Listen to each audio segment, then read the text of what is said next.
Ready. Oh, hang on a sec. This was working just fine a minute ago. Okay, there we go. How's it going, everyone? Hope you're all doing well. And at the time of streaming this today, yesterday was the 15th anniversary. Did I say as of streaming this yesterday? As of streaming this today, yesterday was the 15th anniversary of Halo Reach. Now, Halo Reach is one of my all-time favorite games. It's up there in the top 5, I would say, personally. I'm not going to fight people on that. Can't be asked for it, that's my opinion. My opinion is my own. And I absolutely love this game. And I want to use today's stream as a way to sort of reminisce on memories that I had with this game. And while everyone is probably reminiscing on the campaign and replaying the campaign and showcasing the campaign off, I would like to play a different game mode that I absolutely love playing over and over. And that was Halo Reach Firefight. Now for me, I would spend hours playing Firefight. I don't remember if Heroic Firefight was specifically a MCC thing, because I don't remember playing that. I just enjoy playing Firefight. I don't know if it was necessarily a heroic aspect of it. But I did play a lot of hours of Firefight with my friends. And I also like to reminisce some memories that I have with just Halo in general, Halo Reach in general, and the campaign, and, you know, playing it with my friends. So what we're going to do is we're just going to find a lobby, and we're just going to get right on into it.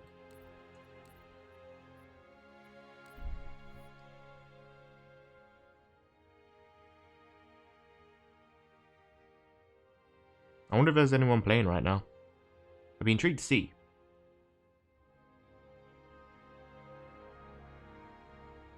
If there isn't, that'd be very upsetting. Let me see. I have interest. What's the Steam chart saying for Halo right now? Because I might quit at a bad time. It's entirely possible. Let's see. 1,000 playing right now. Okay. I'd be intrigued to see if we find a lobby.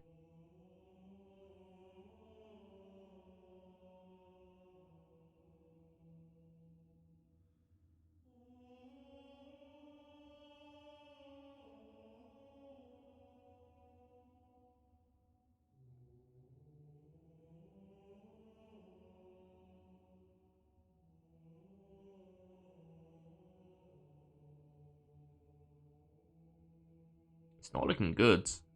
That's really sad.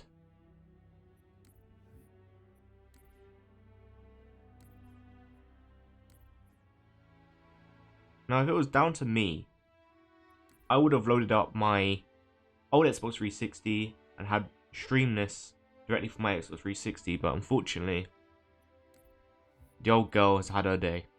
I've red ringed a couple times now, and it's not looking good. It's not looking good. I don't think she'll be able to run these days. Which is sad. It's the old Xbox I've had from the very beginning.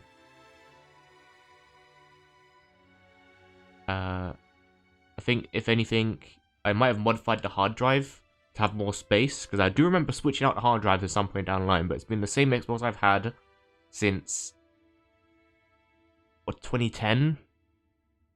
2009? I don't know. I got the Xbox 360 ages ago. I don't even remember now. It's crazy to think that the Xbox 360 is considered a retro console. Same with the PS3.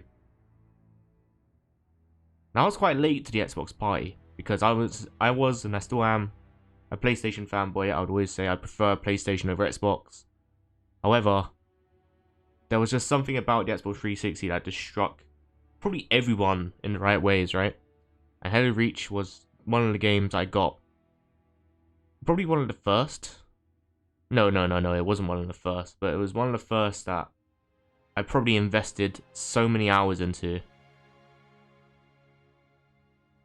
Because I think the only other game I invested as much time into, like, there was no other game that I would come back to more than Halo Reach. And I think the only one that would have touched that would have been Assassin's Creed Black Flag.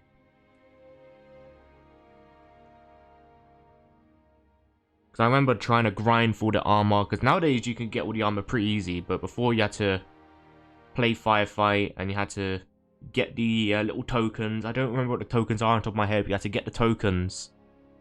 And you had to buy the armors and stuff like that. But it took ages. I remember I was grinding so hard so I could get the Halo Master Chief voice. I was going to say Halo voice, the Master Chief voice.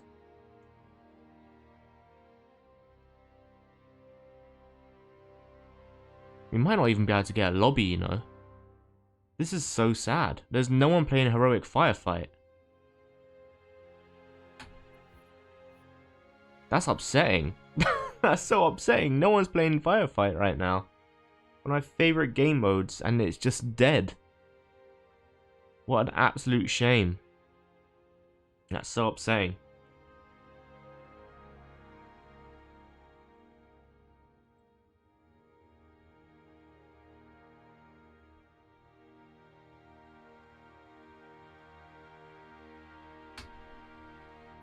I guess whilst we're here, if we're waiting, we'll go over some of the Halo Reach armors. Here's my character now, rocking the ODST helmet. As I've always said, ODST is one of my favorite helmets in Halo. I'd always use it. So nowadays, like, you could get this flaming helmet so easily now. In fact, I kind of feel dirty even having the flaming helmet armor effect. Because it just doesn't feel like it's been earned. Obviously, you put in the time to get it, but it just doesn't feel like you've earned it, to be honest with you. Because before, if I remember rightly, you had to grind, was it like 100,000 points out for it, and you had to do some special thing in multiplayer. I could be wrong, that's me remembering off the top of my head. It's been absolutely years and years and years. I'm going to double check that actually, because I want to make sure that's right.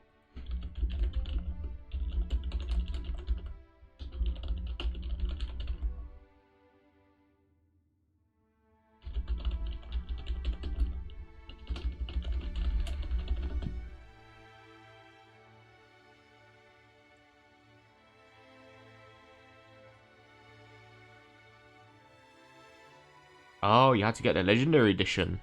Because I could have sworn there was a way you could have got it. Because they changed it. Because I think people wanted the way to get it. But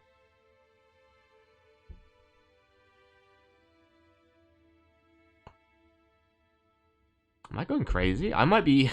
I might actually be remembering back in the day just watching a video that I got baited into. That's funny. That might have just been a lie that I watched on a YouTube video. Because I remember trying so hard to get that helmet effect. Maybe I'm thinking of the Eternal Flame. The blue one. I know one of them you have to grind hard. Am I just misremembering? I'm just remembering like when I was little just watching a video that just baited me into thinking I was ever going to get it.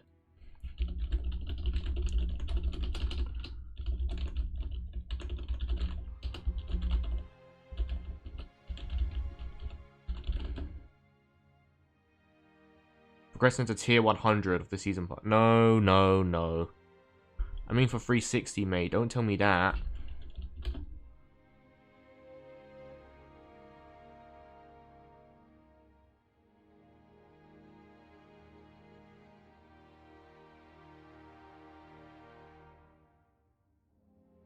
Was it in the OG?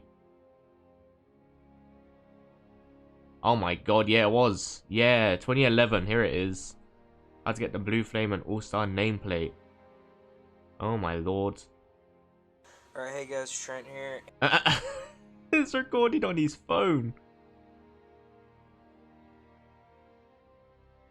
Oh man, I'm not gonna watch all of that because you guys can't see it, but man, that just brought me back.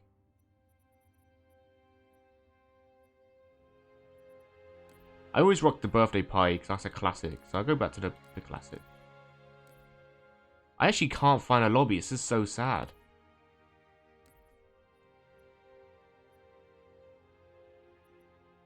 Maybe if I do custom firefight, would I have more chance of finding it?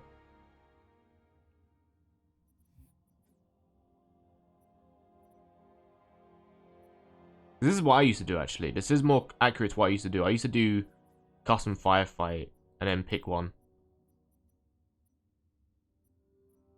That's so sad that I can't get into a heroic lobby though. I really wanted to do a heroic. I'll try one more time.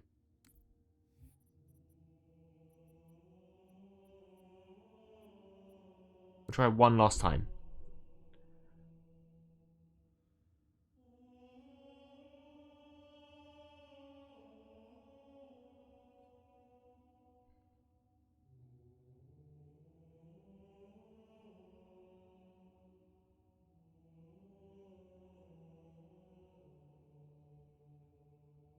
That's actually really upsetting, the fact that no one is playing Heroic Firefight. Man.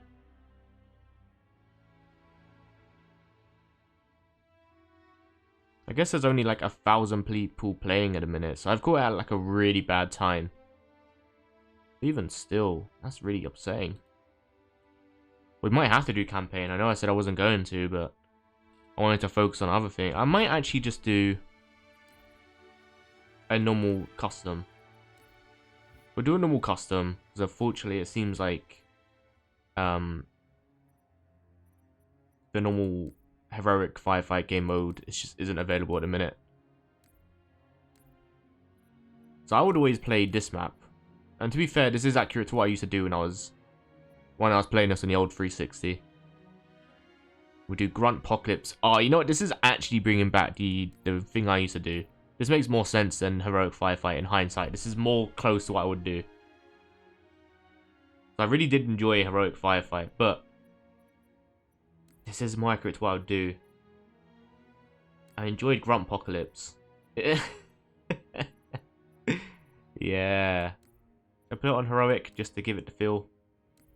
Grunt Apocalypse.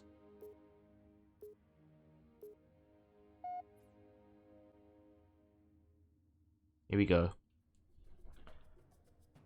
And it won't have all those classes that I set up, obviously.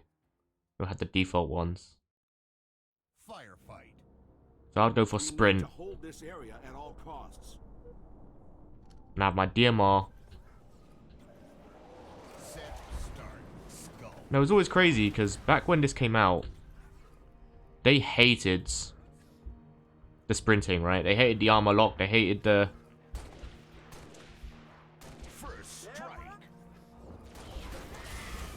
Oh, they hit hard though. I have to remember this is heroic. Holy shit, I do have to remember this is heroic. Oh, God. Oh, God. This is heroic. I need to remember. I put this on heroic for the lols, but...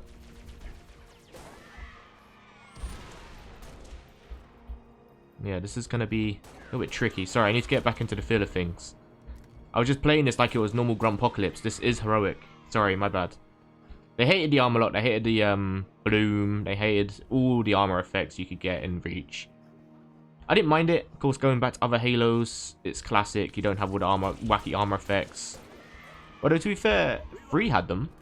But I guess it's different because you didn't get sprint. It was either like shields and stuff like that. It was totally different. Double kill.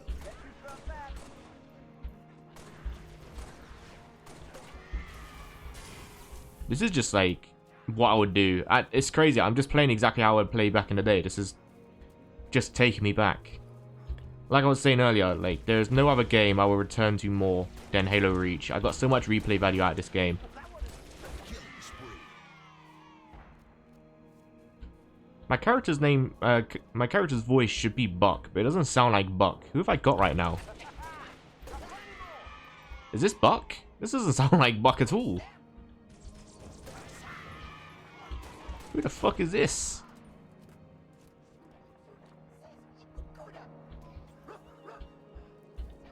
And then there was the old assassinations that I loved. I mean, it seems a bit sadistic, but I don't know, like, this game just really struck a chord with me. Oh, hello. Sorry, I didn't realize there was a group of them there. I'm doing awfully. I promise I am good at this game. I'm running through my lives in a minute.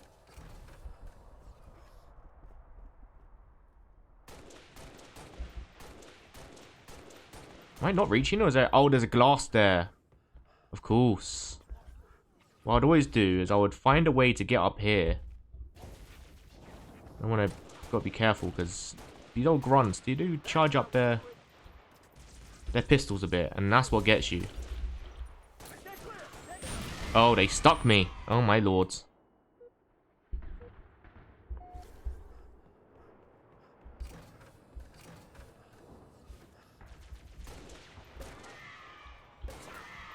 I gotta be careful, man. The grunts, they will stick you, man. They will stick you. Double kill.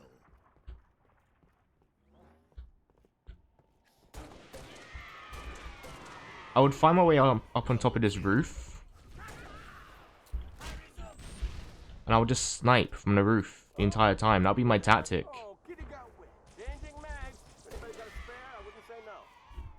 Is this Buck's voice? It doesn't sound like Buck's voice. I suppose it is. I feel like I'm gaslighting myself. This just doesn't sound like Buck. Oh shit, the beds. Double kill.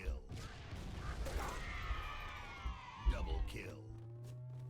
I don't know why I found this particular game mode so fun, like the Grumpocalypse. I think it was just the birthday party popping their heads. I think that's it. Double kill.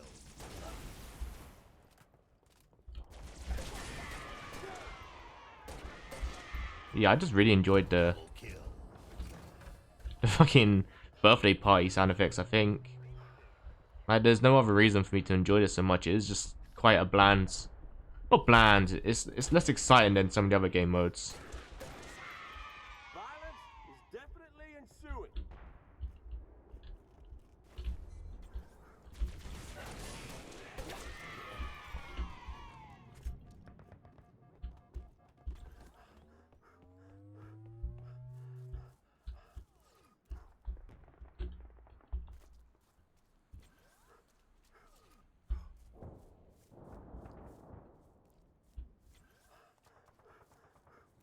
And in hindsight, when I think about the sprinting now, like, you didn't really get it for that long.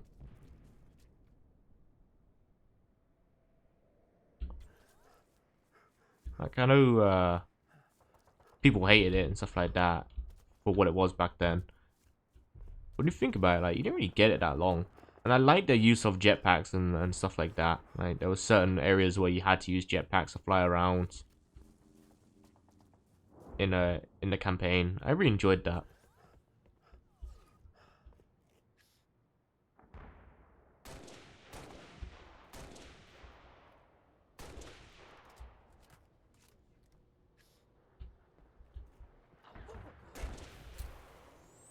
Oh, he found me.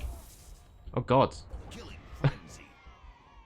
Again, you gotta be careful. These guys will sneak up on you and just stick you. I feel like the large majority of my deaths in this is probably getting stuck. Right? Double kill. Yeah, they will absolutely cause problems with their sticky grenades. I really gotta be careful here. Oh, hello. This is literally all I would do, though. It's not the main game mode I would play, but I would play Grumpocalypse a lot. Run around. I play Heroic with my friends. I really enjoyed that.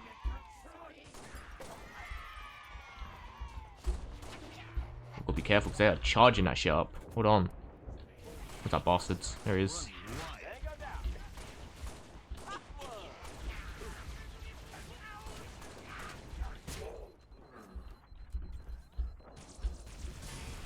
Yeah.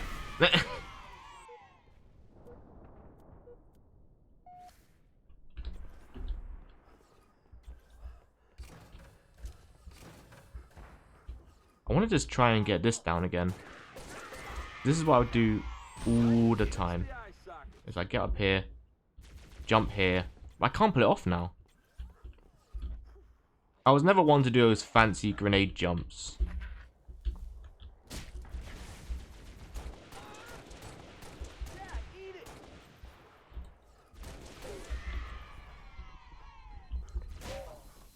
Also, I will say, I'm not going to excuse myself, but it has been a little bit since I've played Halo. I've not played Halo recently. I've been playing a lot of Helldivers recently, so I'm kind of getting used to the controls a bit here, 'cause they're like quite a bit different. But I think I mostly got it down. I'm just being bad at the game. There we go. I'm just being bad at the game in a minute. No, I'm not going to excuse myself. I was just being bad at the game. Because none of them were about to get up here to get you, right? Double kill.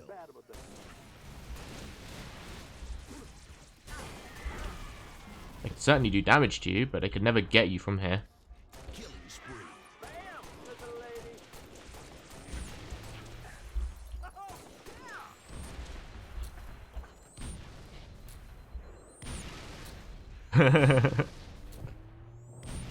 God, how many of those grenades do they have? They just chucked 3 stickies back to back. How many they got down there?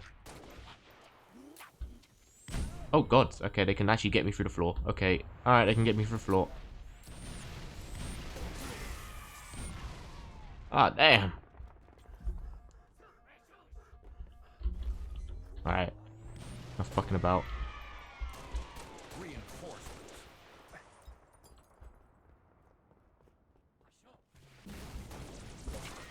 So when I was little, me and my friend Corel, if you've watched the channel, you know exactly who Corel is. If you don't, he's one of my closest friends.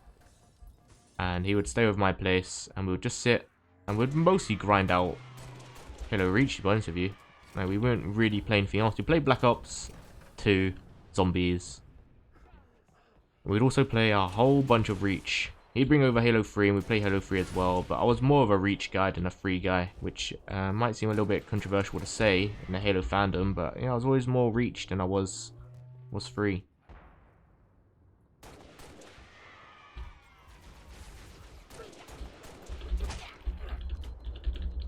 Killing frenzy.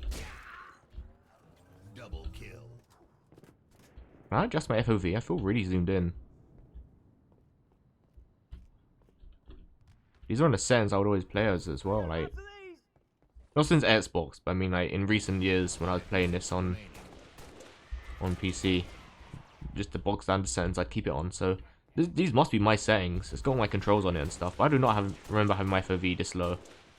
Hostile dehostilized. Let's see, can I change my FOV? Is that possible? Will you allow me to do that? Controls? It would be controls.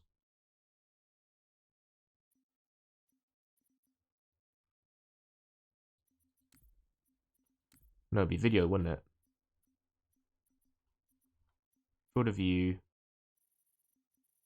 Yeah, I'd normally have it like, yeah, about there. There we go. That feels better. Because I was so zoomed in. Holy shit. It looks like I'm taking a break. Double Really kill. just reload. See, that's where the grunts get me. Is that they'd either stick me, they'd run at me with a sticky grenade and just pop me. Or they would have their charge up grenades. Their charge up, was it plasma rifle? Or their charged up grenade launcher and just fucking let it rip on me. In my head, because I'm so used to playing this on normal modes, I'm just playing this like it's normal mode, but I need to remember this is heroic. Obviously, it's not the hardest game mode in the world. I know there'll be people like, oh, I play heroic like it's normal. It's absolutely fine. It's not a hard game mode. It's like, yeah, I know. But it's still harder than normal. And I'm playing it like it is normal. That they don't hit like a truck. And that's where I'm going wrong. That's why I've lost 4 lives. I'm not playing like it's a little bit harder than it would normally be. Reinforcements.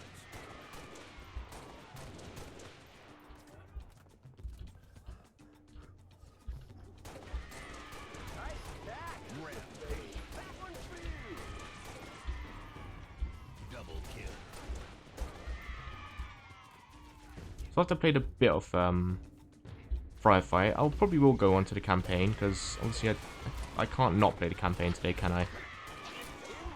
To be honest, I wanted to just play Heroic Firefight with everyone else, like with just people, but that's just kind of being thrown off.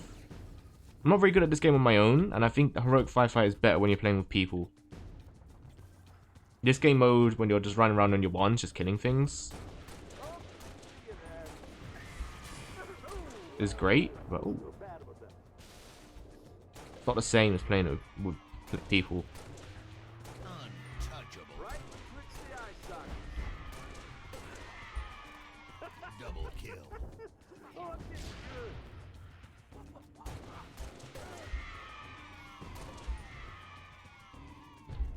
Kind of getting to the groove of things now. I'm getting used to where the game controls. I've been playing Helldivers recently. I'm kind of used to everything taking like 20 hits to kill. Even if you have like one of the most powerful weapons in the game, it still takes a while to kill anything. I'm just one hitting everything over here. Two enemies remaining. Last enemy. Pop, pop. Bam, said the lady. Good work, Spartans. Thank you. Game over. Man, I miss Halo. I just miss playing Halo on Xbox. I know like I got Halo here in front of me, but it's not the same as playing split screen with your boys, is it? Man, I should not have died that many times. It's kind of embarrassing. Let's do another one on normal difficulty. Then we'll do Firefight Classic, Generator Defense, Rocket Fight. What's the other game mode I used to do? Firefight. Fight against increasingly difficult odds. One set and you're done.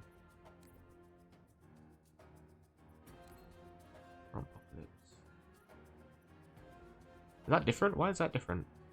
Untrusted file? What the fuck is that? That's a bit concerning. What's that? There's Grumpocalypse there. But then there's like this one. That's untrusted file. What is that? Should that be in the game's files? Is that a different version? Is that my version? What's different about this? Why is this particular Grumpocalypse different to the other Grumpocalypse over here? And why is it untrusted file? Is that my own one? Anyway, another game mode I would do is, I believe it was Rocket Fight. We'll do normal difficulty.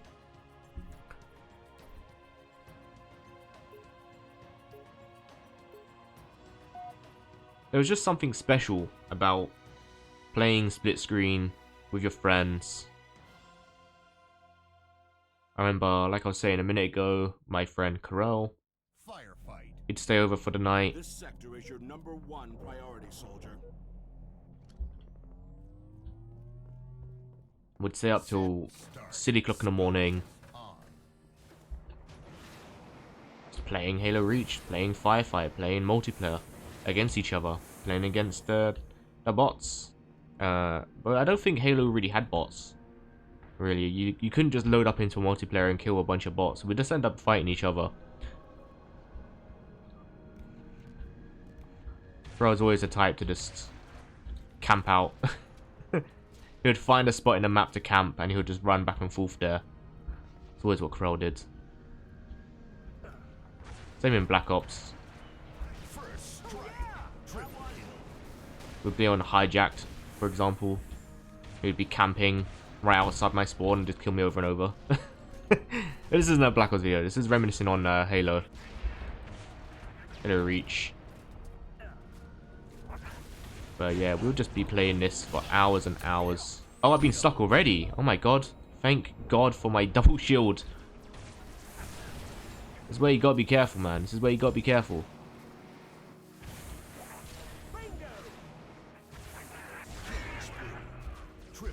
Whenever we played a campaign together, he would always use shotguns. I wouldn't. I was never a fan of the shotgun. I'd always like the DMR and AR builds. So I'd run around looking at every single corner and find where every single shotgun was in every campaign mission, because I always knew there was like a hidden shotgun in every single mission. There was a hidden shotgun somewhere, and always find a little nook and cranny where you could find a secret shotgun. Though on the very first level, you can find in this little dark alley bit, and it's really dark to see because it's purposely, there's no lighting or anything there, so it's purposely just really dark so you can't find it, and I would always find it for him. Man,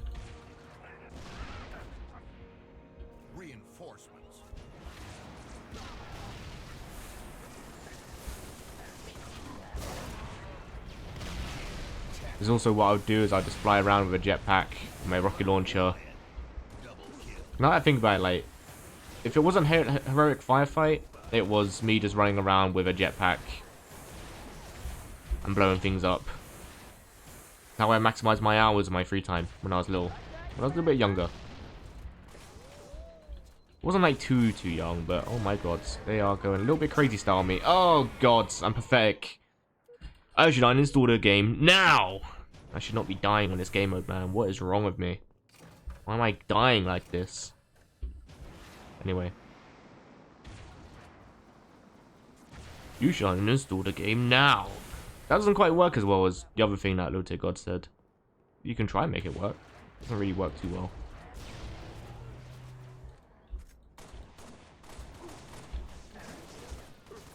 Oh, they got... Hang on a sec. They got our weapons. Ah. Firing at me with a DMR. That's funny. Why is he firing at me with a DMR?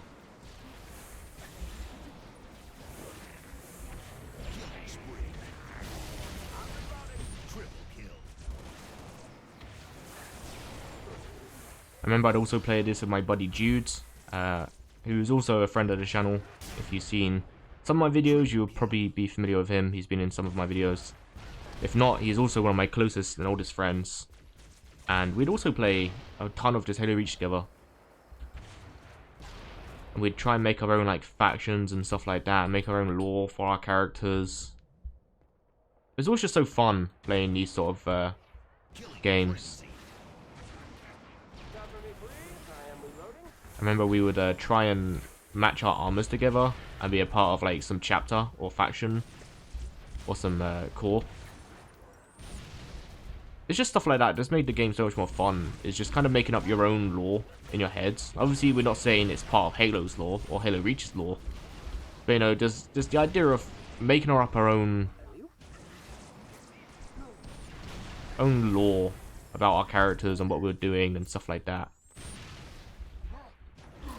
Found that really fun.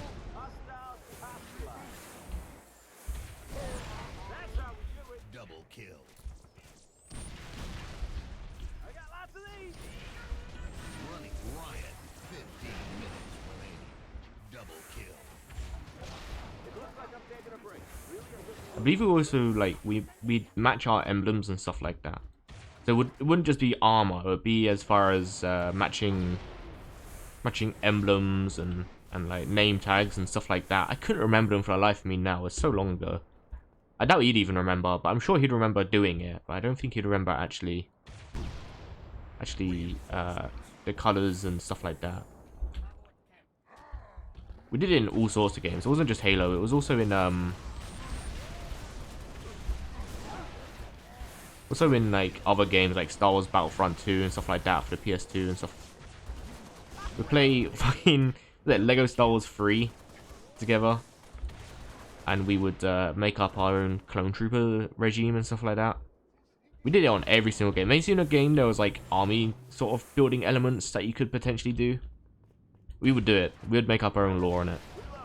I mean, that's just the great thing about having like a faceless warrior that you're playing as, right? And if you're playing as like some Noble 6, you know, you can customize him to your heart's content, make him wear whatever he wants, make him sound however he wants. Like, you don't really have to be concerned with his lore. Just do anything you want with him, make him wear whatever you want. And we just made our own factions and stuff like that. It was just so fun to do.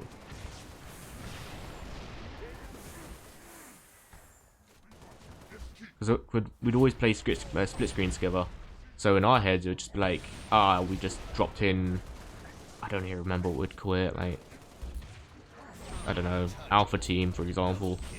And we'll be part of the regime, and we were just like red dudes with black accents and whatever else, and we always wore commando gear, and like that's not exactly what we would do. I think it was less cohesive than that because we were like young, but you know.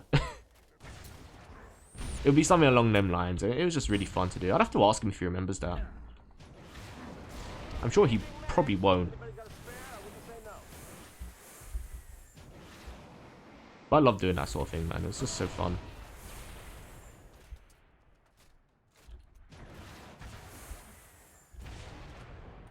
Reinforcements.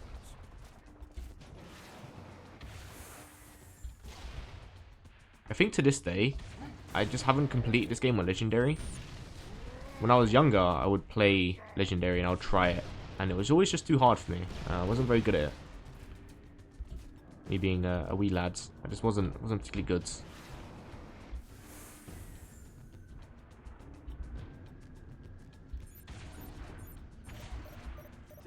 I'm pretty sure you could blow up these phantoms. Yeah, because you could get the lock on it. I'm pretty sure you could blow it up if you fire enough rockets at it.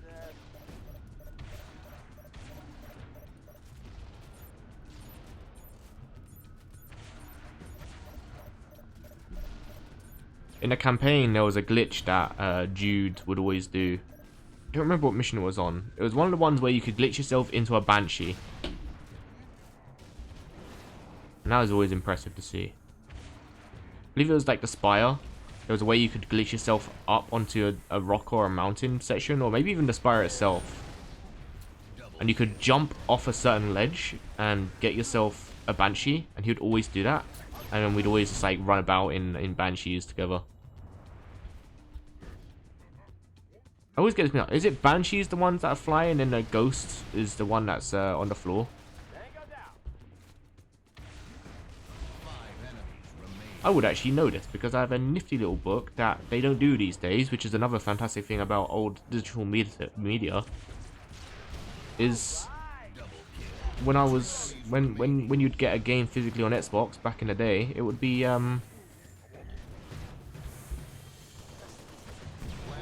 you get a little booklet and it would tell you all the lore.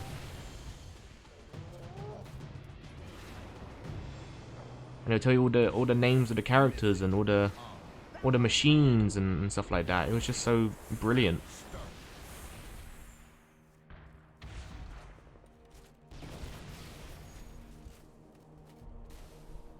So I can go get that booklet in a minute because I still have my copy of Halo Reach on Xbox. Yes, that's a mongoose.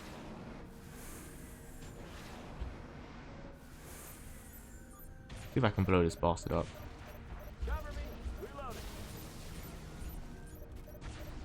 An amazing thing that I always wanted but never got my hands on, because there was the deluxe edition that you could get when Halo Reach came out, and I think everyone is aware of this. I feel like everyone who is a fan of Halo Reach probably has this in their collection, except for me. But you could get the old Noble team as a statue set. So it'd have Kat, George, Emil, Carter, Jun. Don't think it would have Noble 1, but it's the statue, and then there's like a rock behind them. I absolutely love that statue, and I never got my hands on that. I'm hoping that one day I will get my hands on it.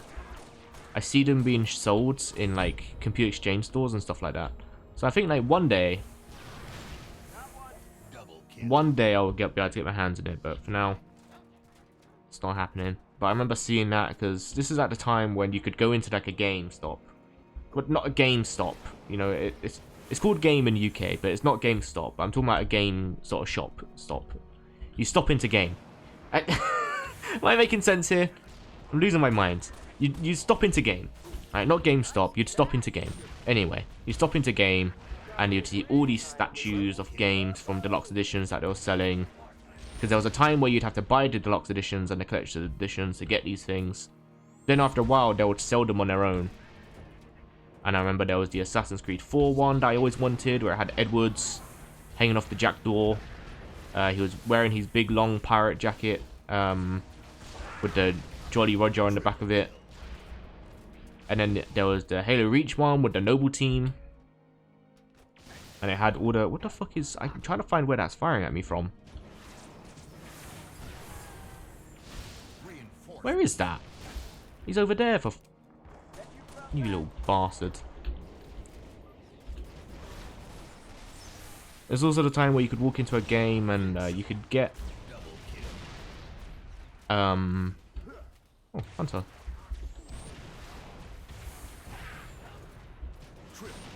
You get encyclopedias and stuff like that, these really thick guidebooks. They don't do them as much anymore. I'm sure you could probably still find them online. Because I know there's Final Fantasy guides that still get released, for example. But you get these absolutely massive thick guides on games. Tell you about all the little cool tips and tricks you could do, and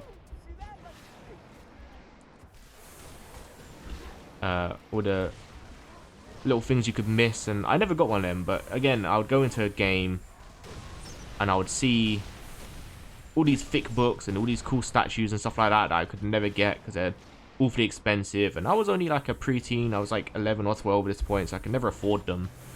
My parents certainly wouldn't get them for me. They were like, are you kidding me? I'm not paying fucking 60 quid for a thick book. Are you joking? But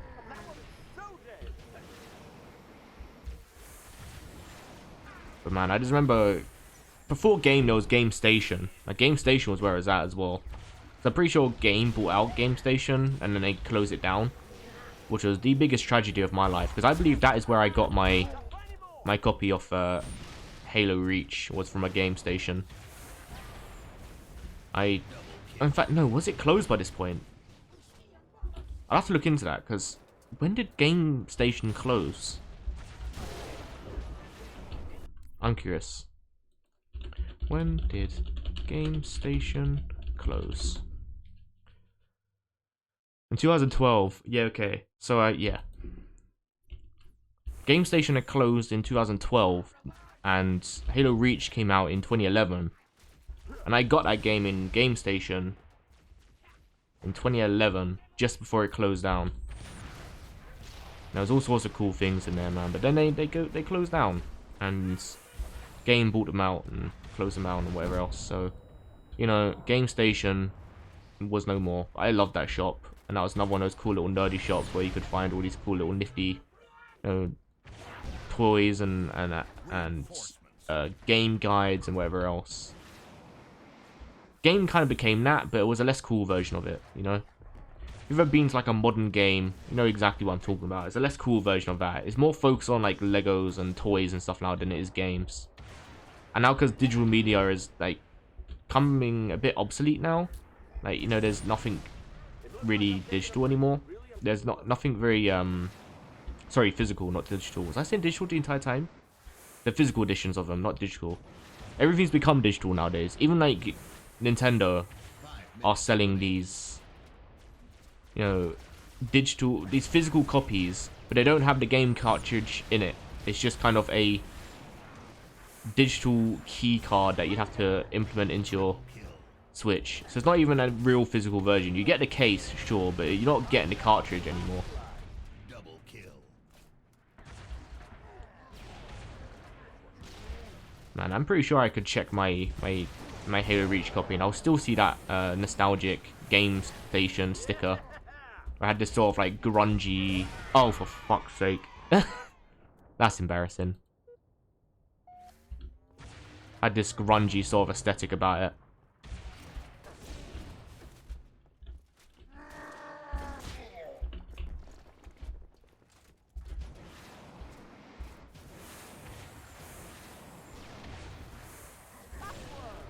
Anyway, this is less about Halo now. I'm kind of just rambling about just the nostalgia of that sort of time era, like 2011 time.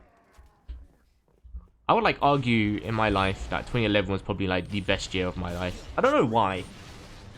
I couldn't really explain why, but Halo, like 2011 was a good year.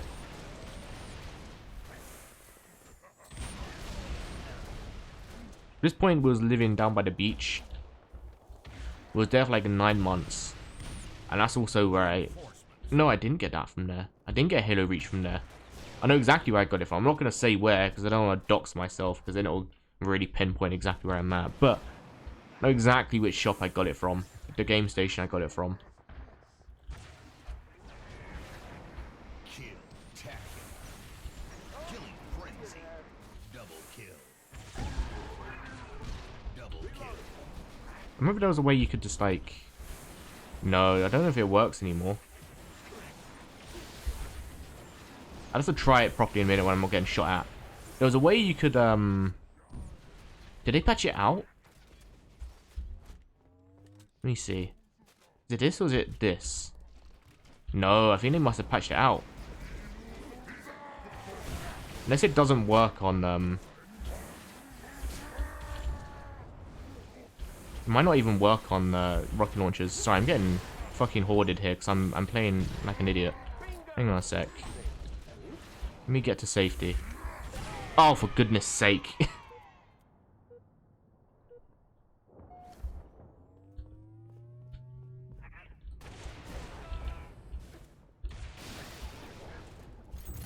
Double kill. Ooh, Wiki Warriors. I'm actually surprised you get stuff from doing this. That was one thing about playing this when I was younger, on the Xbox 360 days, was that you wouldn't get anything from playing this. This would obviously be like a really easy way to farm points.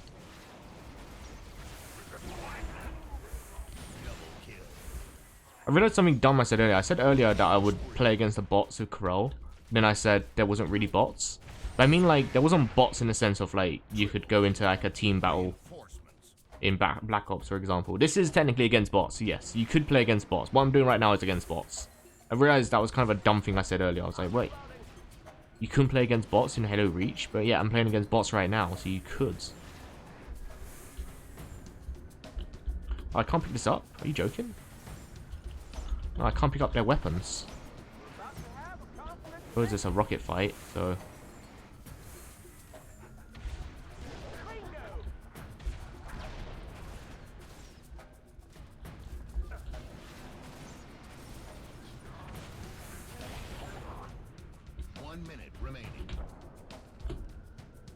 Another thing that I kind of remember was back in the day, Xbox had these sort of avatars, these Xbox avatars.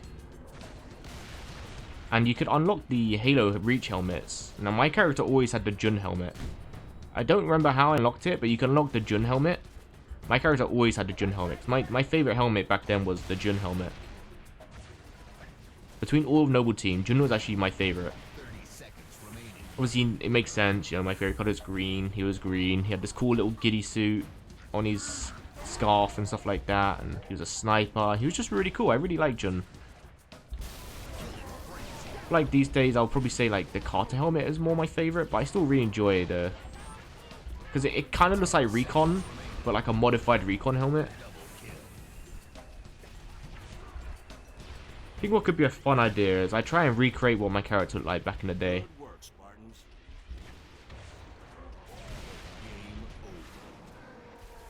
Game over. There's still people here. There we go.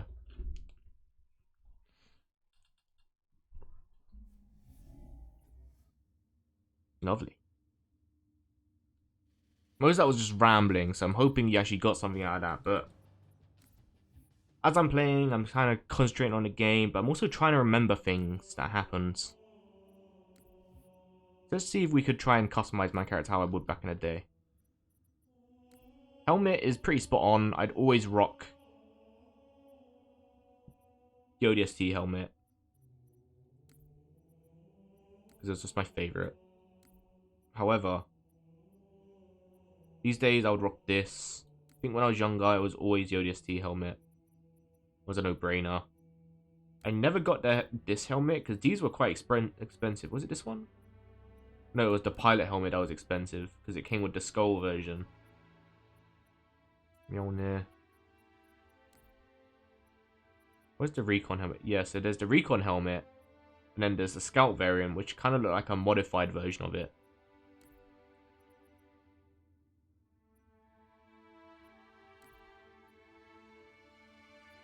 I would always wear the ODST helmet.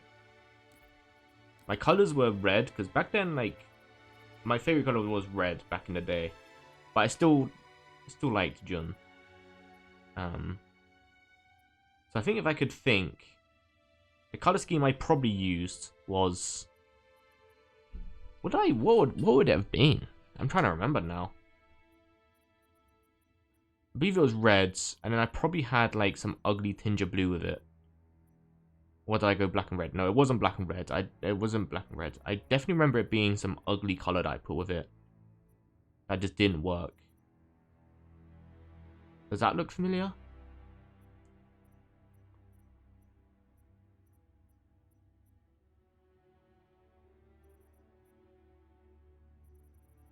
Or did I actually go black and red? Maybe I did go black and reds.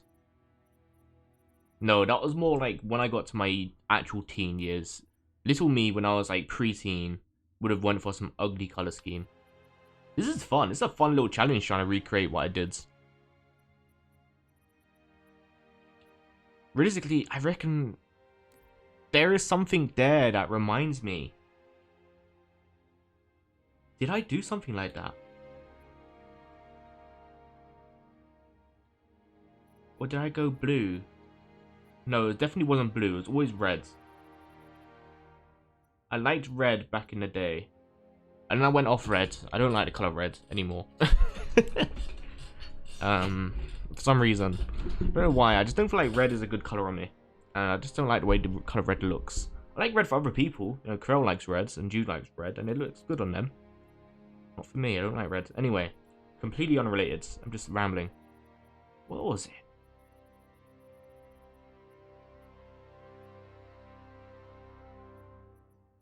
It had to be in red. Red and... Could it have been yellow?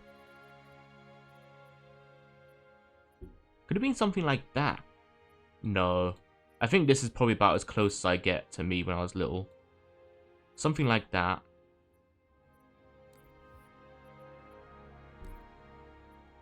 The visor, because these are the ones that you just got by default, right? There'd always be that, because I don't remember having any of these on the Xbox. These were expensive to get. You have to remember, you couldn't get these in a season pass. You have to buy these, right? The wrist was pretty bog standards. Had to have been something like that, yeah, because these points would take ages to grind up.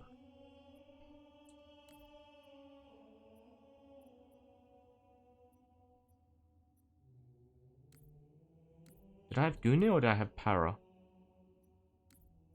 It's funny because I do think partly the character that I have now is very similar to what I had back in the day. Chess, I obviously didn't have this. It's one that I always wanted. Never got it and my hands on it. So what did I have instead? What looks familiar here? My character would never have like heavy armor. I had the one big pauldron, but it would never be that. It would never be like big bulky armor. What do I have instead? I don't have this armor set. Interesting. I feel like I got everything in Halo Reach, but apparently not. Huh, I don't have everything in the game.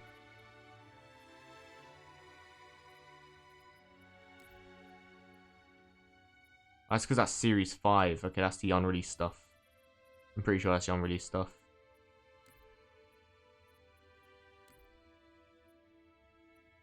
Honestly, I think it was that. Yeah, I think it was something like that.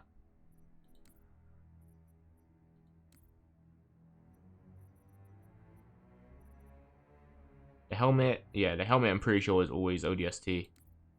Helmet was always ODST. I remember that distinctly. Left shoulder. That looks familiar. Yeah, that looks familiar.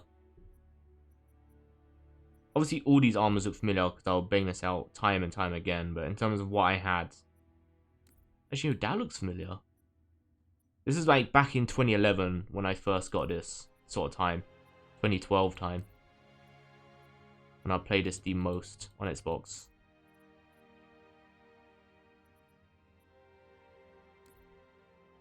Utility...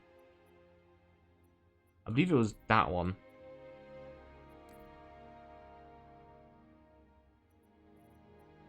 And right shoulder. Once again, I couldn't get the security. I wanted that one, but I couldn't. I believe it was something like...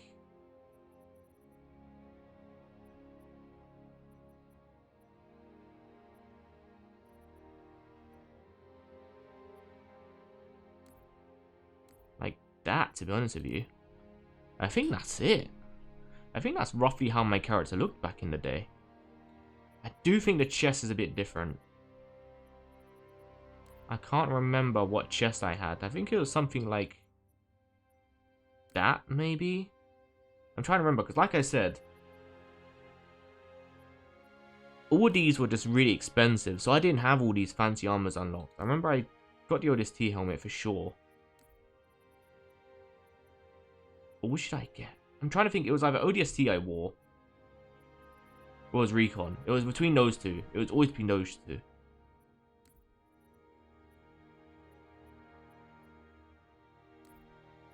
I think that's just what my character looked like back in the day.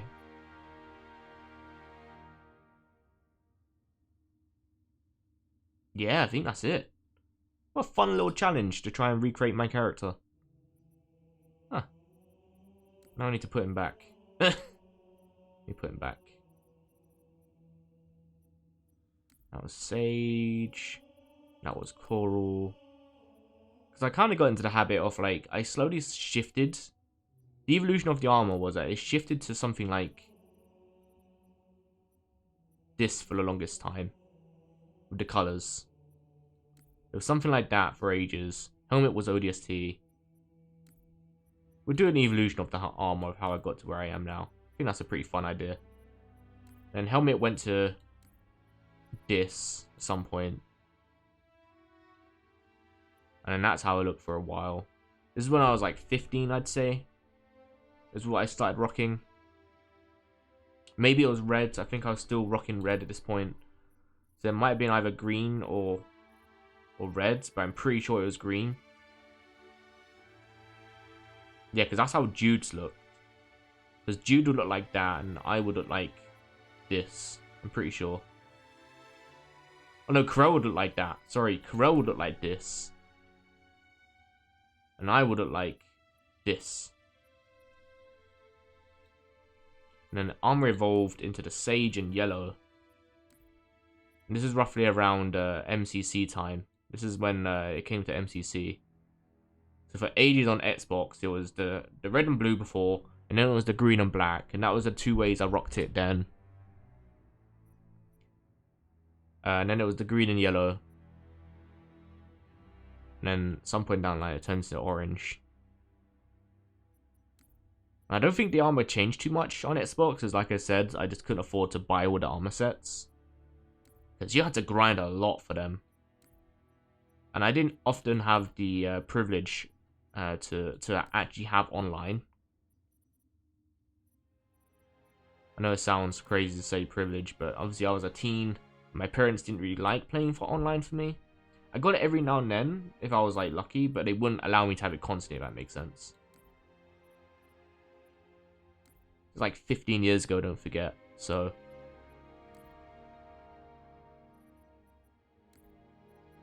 I had this as black, didn't I? But I do quite like the gold helmet. It's pretty classic.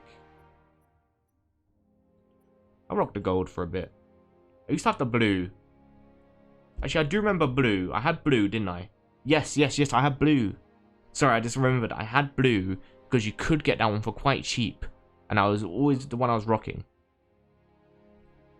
Let me see how much it was. What was the currency in Halo Reach?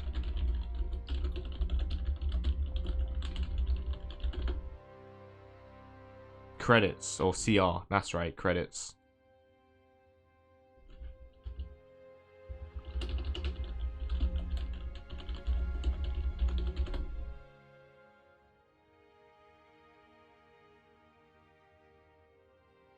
And it also count for like your player level as well. That's also why I didn't get anything too crazy.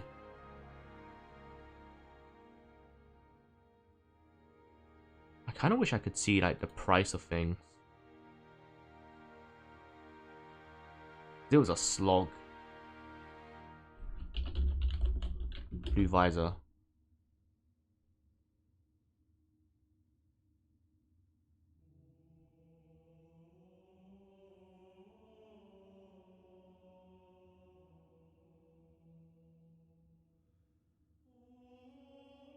Oh no, it was 50,000 credits.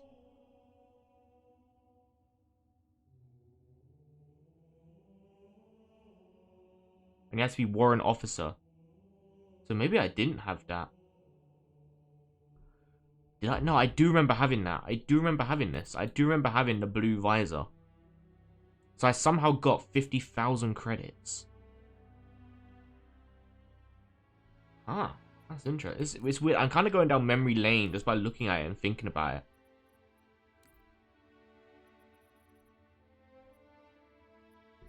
So I think this one was... I kind of like the idea of having the big bulky shoulder pads now. It's so interesting as well, when I'm like customizing my armor again, it is kind of just like going through memory lane of just how I've changed my own aesthetics and what my interests are. I do think it's interesting. I feel like a lot of people be like that as well, when they kind of go through the armor and see what they liked.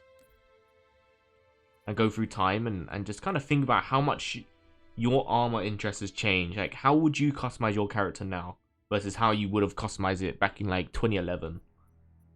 You know what I mean? Like, it's interesting to think, because now I'm kind of more interested in like big bulky shoulder pads and stuff like that, compared to like when I was, what, 12 years old. It would be entirely different. It would be like small armor pads, small knee pads, and, you know, I'd still like the ghillie suit stuff, but it'd be like less padded armor and stuff like that. I was very into clones. I still am into clones, to be fair, but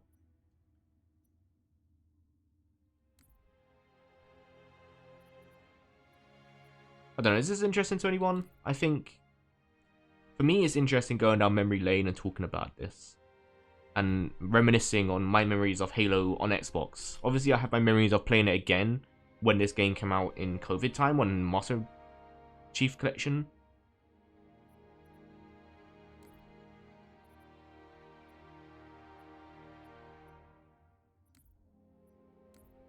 Armor effect. Like, I had the legendary and it does feel nice to have, but it also does feel a bit cheaty now. How much would legendary... Sorry, if I were to go to ODST... Armor... Yolnir... No, that's wrong.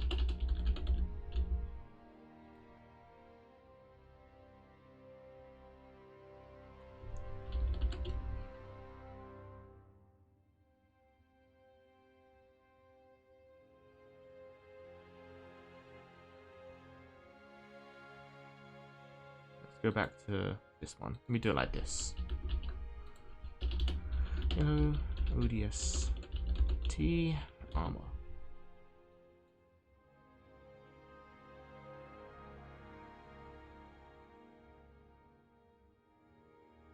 Oh, okay, there we go.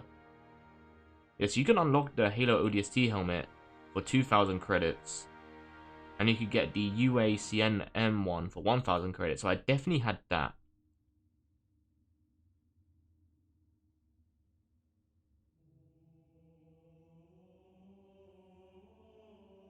Yeah, because the ODST armor was one of the cheapest sets to get in the game.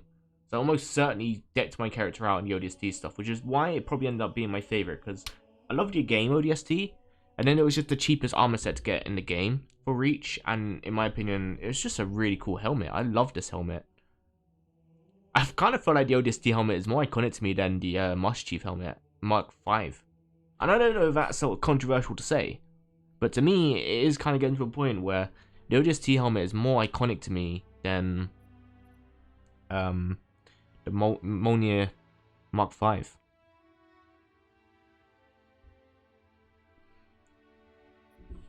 Again, I'm sorry this isn't a particularly interesting stream. I'm just kind of reminiscing on way back when I was playing this.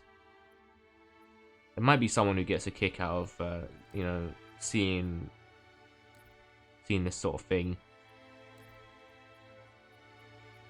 Because, yeah, for example, tactical hard case.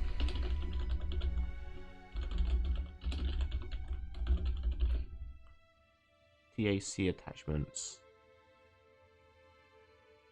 No.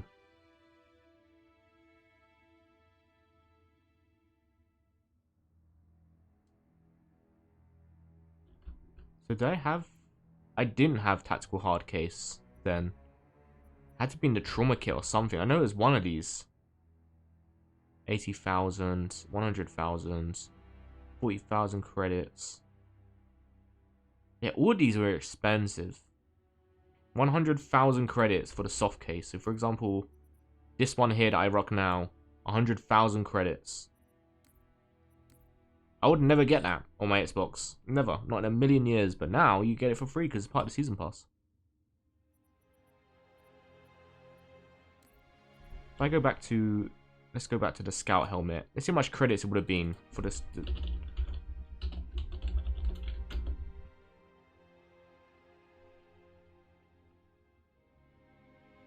Oh.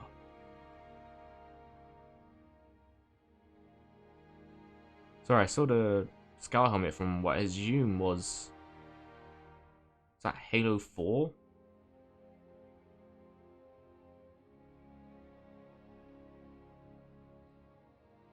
What armor is that from?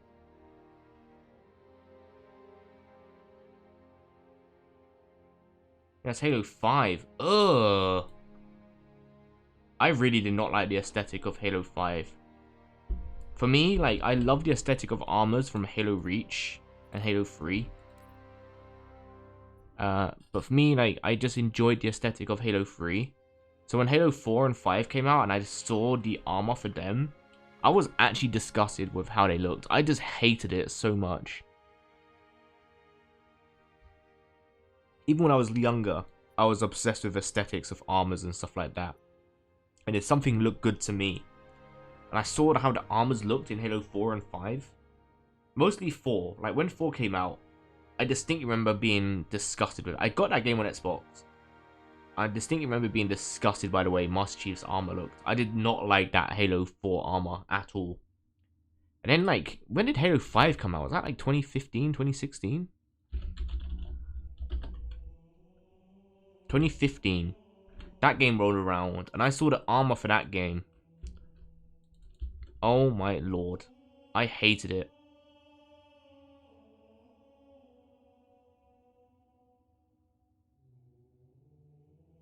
Halo 4 only came out 1 year after that.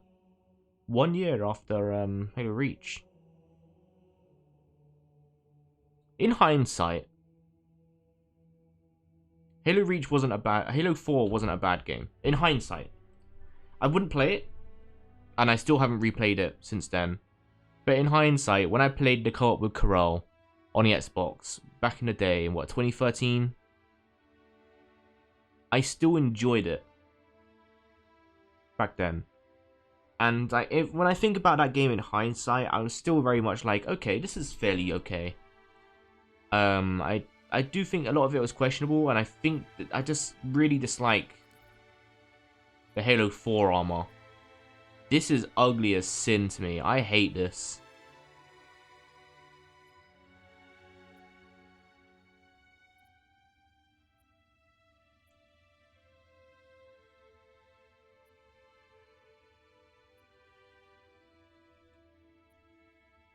I don't know, like, by far, I'd probably say the Reach armor set is probably my favorite, right?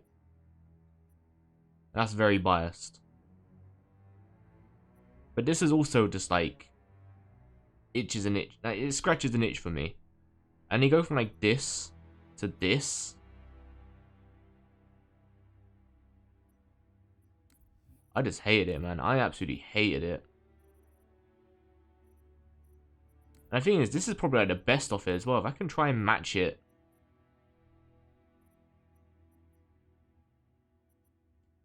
No, I hated it. Ugly armor, man. Absolutely ugly. Sorry. That was a little trip down memory lane with the armor anyway. What should we do now?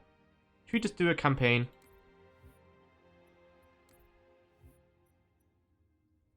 On Noble Actual. Skulls on, it would always be... Yeah, rare combat dialogue and birthday. I never messed with all the skulls too much. But I always liked birthday, and I always liked IWHBYD. Let's do some campaign now.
Man, it just brings you back every time. Every time I get a chance to play Reach's campaign again, it just brings me back.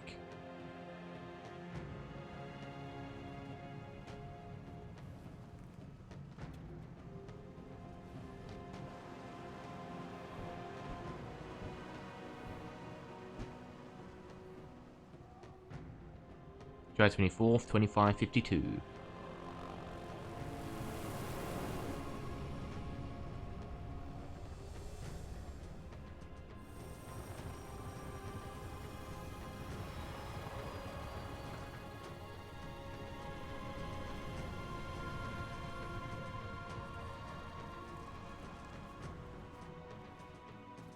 Contact with Visegrad Relay was lost last night. All signals flatlined at 2600 hours. I responded with trooper fire teams, which have since been declared MIA. And now you're sending us. The Office of Naval Intelligence believes deployment of a Spartan team is a gross misallocation of valuable resources. I disagree. Commander. So that's our new number 6. Cat, you read his file? Only the parts that weren't covered in black ink. Anyone claim responsibility, sir? Oni thinks it might be the local insurrection. 5 months ago, they pulled a similar job on Harmony. Hit a relay to take out our eyes and ears, then stole 2 freighters from dry dock. That cannot happen here. Reach is too damn important. I want that relay back online, Noble One. Sir, consider it done. Then I'll see you on the other side. Holland out. Lieutenant. Commander, sir. I'm Carter, Noble Team's leader. That's Cat, Noble 2, Meal and George 4 and 5. You're riding with me, Noble 6. Not gonna lie to you, Lieutenant. You're stepping into some shoes the rest of the squad would rather leave unfilled. Me, I'm just happy to have Noble back up to full strength. Just one thing, I've seen your file, even the parts the Oni sensors didn't want me to. I'm glad to have your skill set. But we're a team. That lone wolf stuff stays behind. Clear? Got it, sir. I love it so much, man. Welcome to Reach. Welcome to Reach.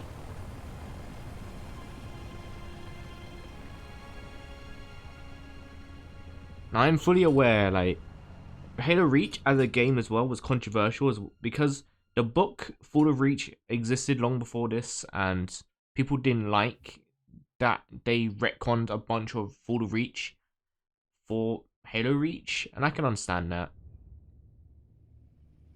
Listen up, Noble Team. We're looking at a down relay outpost 50 clicks from Visegrad.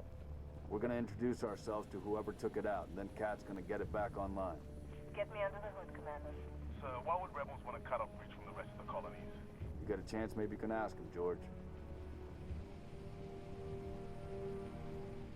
Commander, we just lost our signal with HQ. Backup channels? Searching. Nada. Can't say what's jamming us. You heard her. Dead zone confirmed. Command will not be keeping us company this trip. I'm lonely already.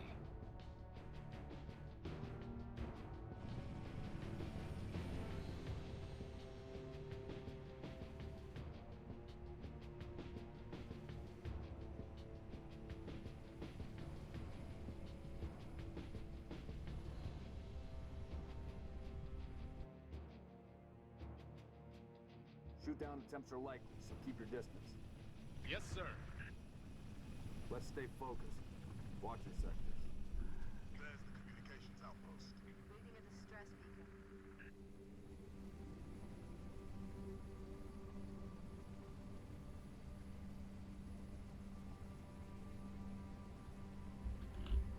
Could be the missing troopers. Let's check it out. Put us down on the bluff. I always loved the extent Halo Reach went with its lore and world building. One of my favourite things was, I believe, the promo video for Halo Reach was initially a video of the original Noble 6 and the impact that this cat had on her. The original Noble 6 sacrificed herself for Cat, and that's why Cat is so cold towards us, because obviously Noble 6 did something quite outstanding and sacrificed himself for her. So she's always cold towards us because of that. And I just love little things like that. The lore. So as I was saying earlier, back when I used to play this with Carell, he'd always loved shotguns. And I believe in Noble Contingency, in Noble Control, what was this called? Oh, this is Winter Contingency, yeah, okay. You could find shotguns really early on. You turn on the X-ray, night vision, sorry, not X-ray vision. And somewhere in these little dark areas, you could find a shotgun. I don't think it's this area, but... yeah, I think it's a bit early to find any shotguns yet. But you can find them hidden around somewhere. Why are we not seeing It's explosives? definitely not here. Noble 3, can you confirm any EX residue in the area? Negative, sir. Plasma, maybe. Can't be. Not on reach. There's a lot of blood on the ground. Alright, Noble, looks like there's nothing here. Let's move on. Smoke at the next structure, boss. The one thing that always makes me sad about replaying Halo Reach's campaign is just how all of Noble Team dies one by one. That's why, like, when I was saying earlier, we had our... oh, always have to do this as well. Got to shoot the birds. Nicely done.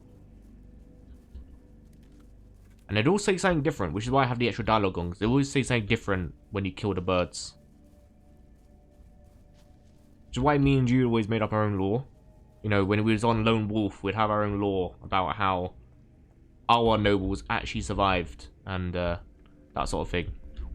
So if I remember rightly, it's in this room. And you go upstairs, and there's a hidden shotgun back here. I'm seeing heat sigs in the structure ahead. Is it back here? No. Bear with me. I'm On your knees, now! They're not rebels. They're farmers. Look at them. Ask them what they're doing here. Hiding, sir. Neighbors were attacked last night. We heard screams. Gunfire. Stopped around sunrise. Says something in the fields killed his son. Something. Commander, be advised. I'm reading heat signatures in that structure directly east of your position. Over. Copy that. Get them back inside. Osman Tom Bethely. Getting?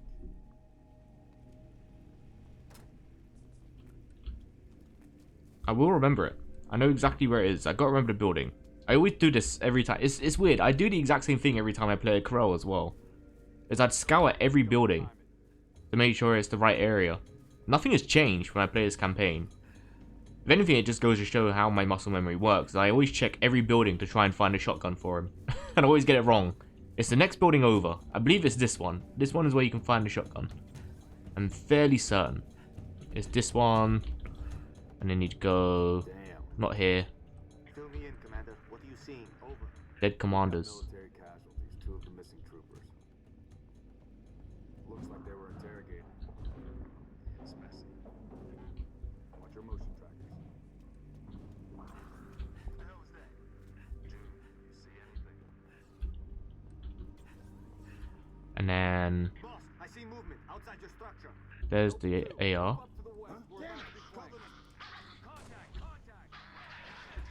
Here we go.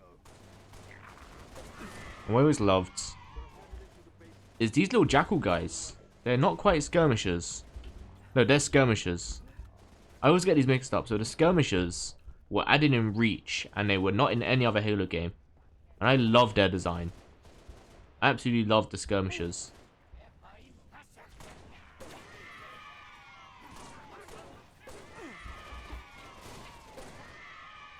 Especially their armor. I thought their armor looked really cool. It's a shame that was never in any other Halo game.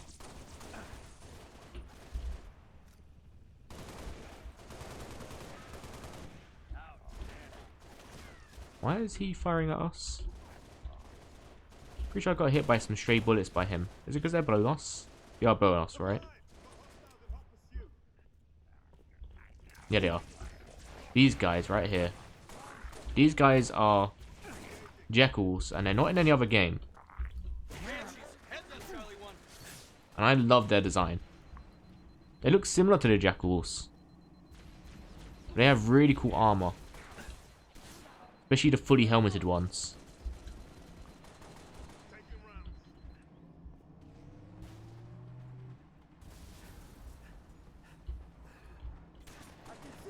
Leave us this area.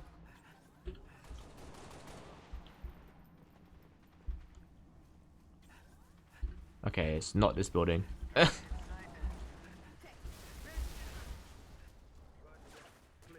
This is the part where I remember doing Legendary. And I'd get like right towards this section here. You see a first elites. And it gets really tough here. And then you get a little bit further on. I just couldn't get further than that in Legendary modes. I was trash back then. I still am now. I still have never completed Legendary, which speaks a lot to my character. But I've always kind of held the belief that I kind of play games to enjoy them. And if I'm just not enjoying Legendary, then I just don't play it. And I know there's like a lot of people that's like, yeah, but it's a part of the experience. It's like, I understand that. But for me, if I'm like stuck in an area for ages and I'm not getting anywhere, I'm not enjoying it, I don't want to ruin the game for myself. So I just never completed it on Legendary modes.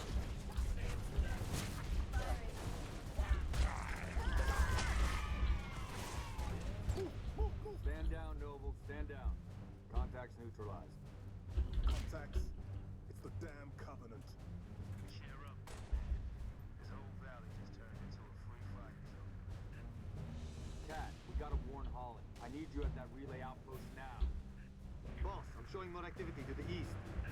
Copy that, June. We're on it. 6, you got point.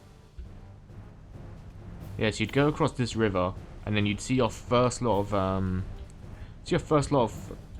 hang on, gotta kill the birds.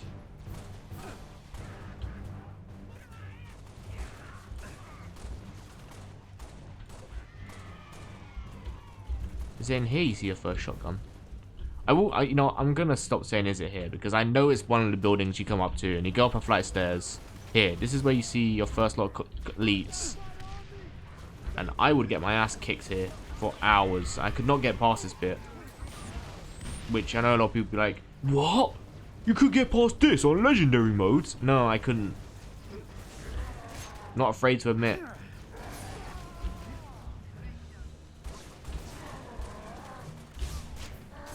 They just did so much damage, I died over and over and over, and I was like, you know what, I want to go back to having fun in my video game. I'm seeing more hostile activity to the northeast. 6 and I will run interference on the ground. We'll meet you at the outpost.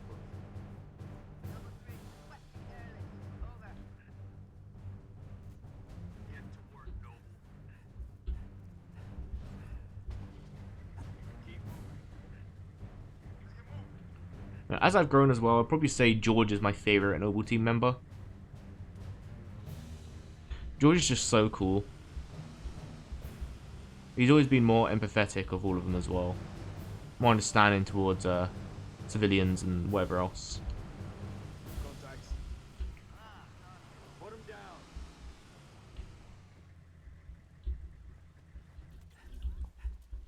Is it here you can shot? It's not. Okay. Gas is on the right. Hit it. Firing. Covenant's no match for us, Noble. There is a bunch of like hidden areas you can go to in these earlier missions. That'll leave them off. Those aren't friendlies. Keep firing. Yeah, it's up here. You go in here. Yes, this is it. You go in here. Noble leader, I'm seeing You heat leave. sinks in the structure ahead. You go in here. Bear with me. I'm cooking. I'm cooking.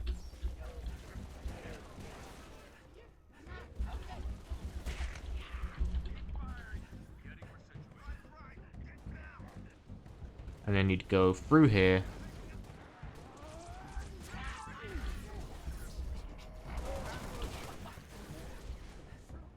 It's making me look like a liar, but I promise I do remember where one of the shotguns you can get early on are.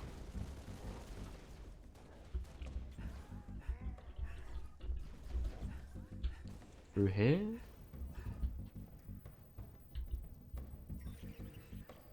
They're killing us and letting us die, even though they know that. Even though they know, but they let us die. Why?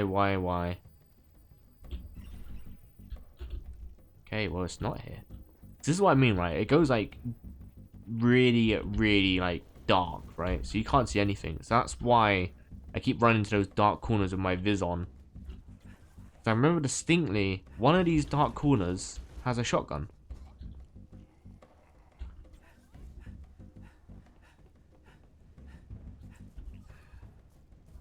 Actually, I should bring the car, shouldn't I? That's what it's here for.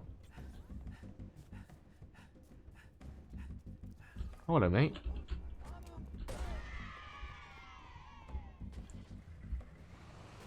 Looks like we're clear, Lieutenant. Alright, let's go. Boss, I'm showing more activity to the east. Advise you check it out.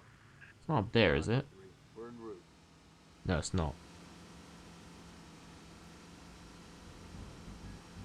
Yeah, I don't want to say it, but I'm pretty sure it's this one.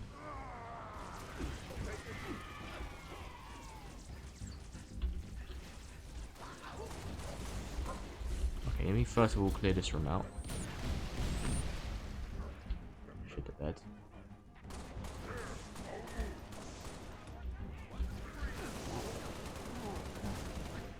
Nicely done.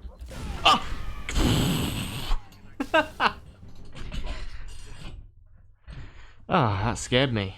Alright. Got spooked. Alright, bloody sticky grenades. Keep any alive. Here I come.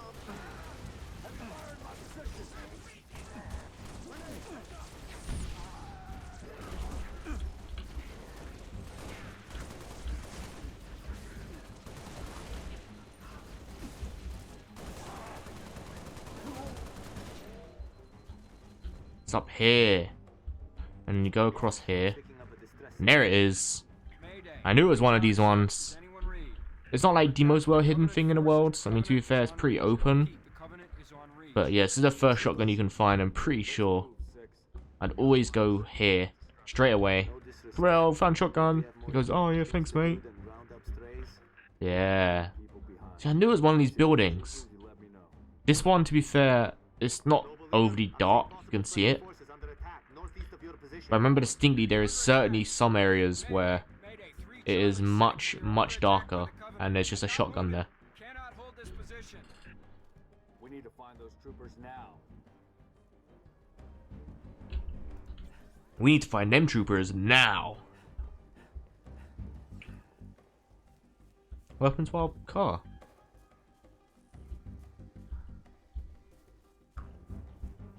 Get this heat moving.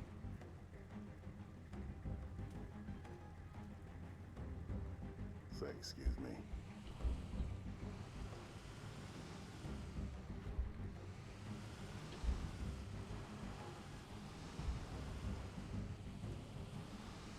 Alright, here we go. Pushing through. Probably should have taken the shotgun, really. But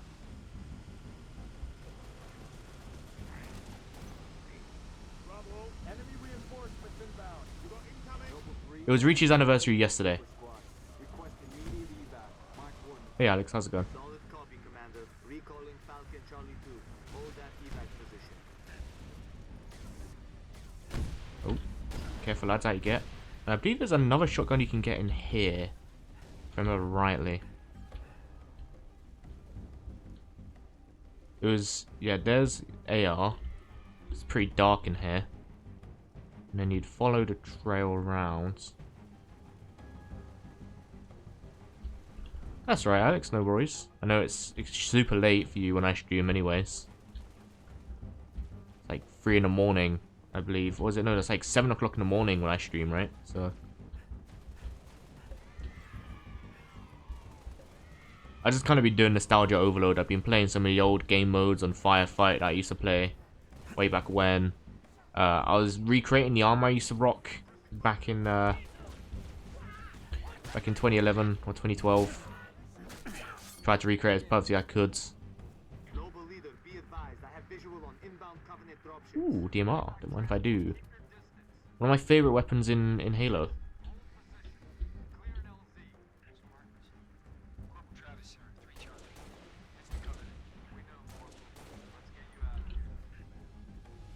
Lol just woke up. Got called into work for a concert tonight. Be advised, we got hostile dropship inbound. You stay right there. Nice.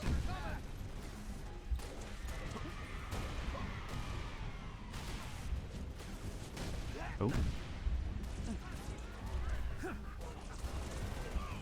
Bonk. Bonk.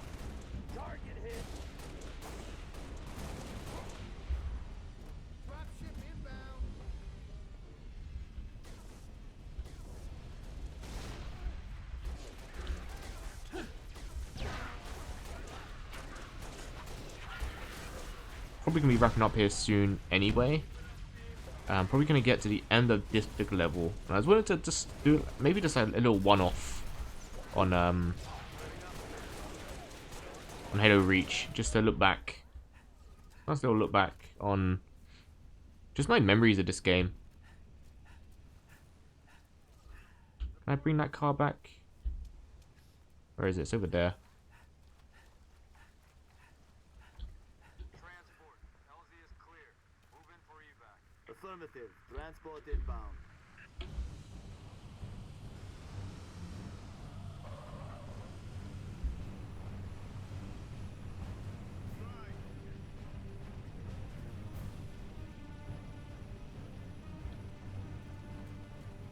Yeah, firefight was amazing.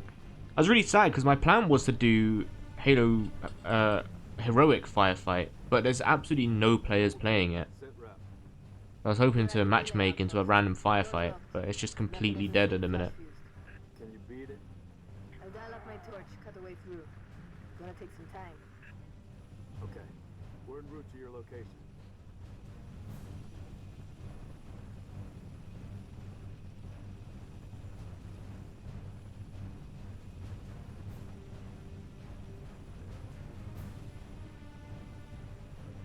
We can try and work something out. I was probably going to do some Darksiders tomorrow, but we can probably run some Halo Reach firefight.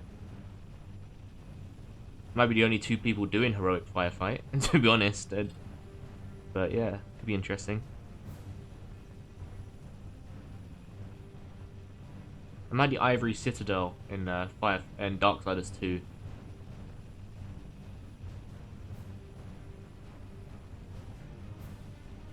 Enemy sighted. Approaching the comm outpost. Drop us in the courtyard. LZ's a little hot, sir. Put her down, pilot. 6. Breaks over.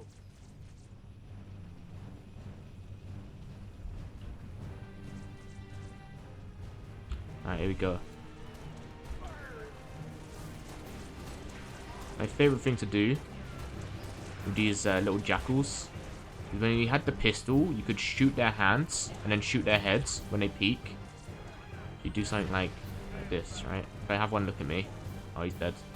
Boo. I need one to look at me so I can do it. Shoot the arm. And shoot their heads.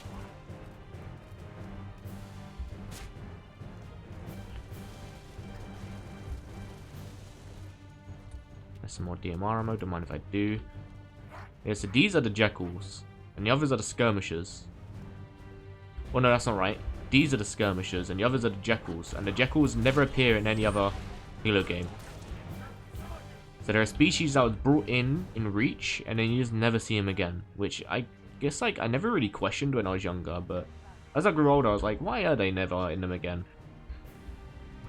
It didn't clock to me that Halo Reach was, like, a prequel sequel thing. So the story is set before Combat Evolved, but it came out way after all the other Halo games, right? Are Skirmishers and Jackals not the same species? No, I don't think so. Because these guys are more like bird-like, almost. And Jackals look quite a bit different. If there is one around, I'll try and show. Come here, buddy. Yeah.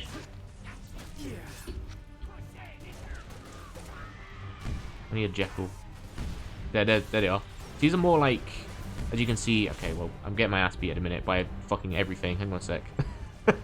They're not a big fan of me looking at them. Give me a sec. Always just assumed they were the same species, different equipment. No. They're more like bird-like. Look at these guys have more hair, and you can see, like, they're more... I guess they kind of look like skirmishers, to be fair, but you can see they're, like, quite a bit different. More,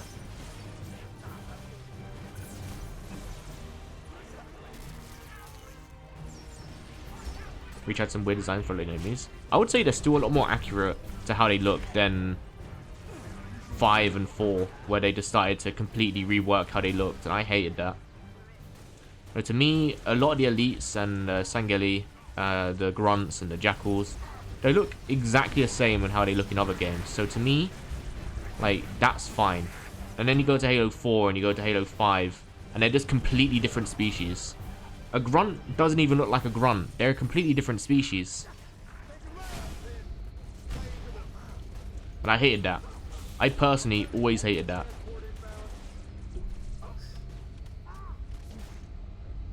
They look so ugly. Like in Halo Reach and look at Halo 3, you could tell they're the exact same species. They might look a little bit different, like stylized and stuff like that, might look a little bit different. You can tell they're the same species. And then you go to Halo 4 and you go to Halo 5. And you take a look at their designs and you go, what the fuck is that? What is that? Yeah, I agree. Halo 2 is more cemented with some of the designs. I think that's when everything was more iconic. Where's the rest of your unit? We got split. I don't think they... It sounded bad on the comms. All right, Corporal. Stay put. We'll get you a combat surgeon. Damn. Plasma damage. Found something. I'll take that, 6. Not your domain. I got a live one over here. Come on. Out you come.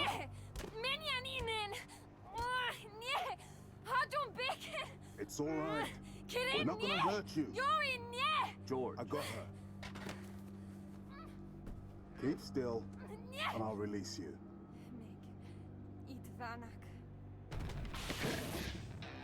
What's the status? Over! We've been engaged! Bad guy coming out!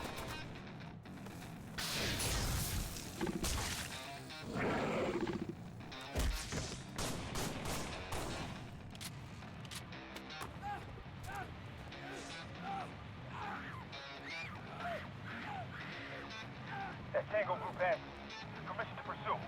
-4, stay on the entrance. 2, handle her. That Clear the hole. cutscene's always so funny.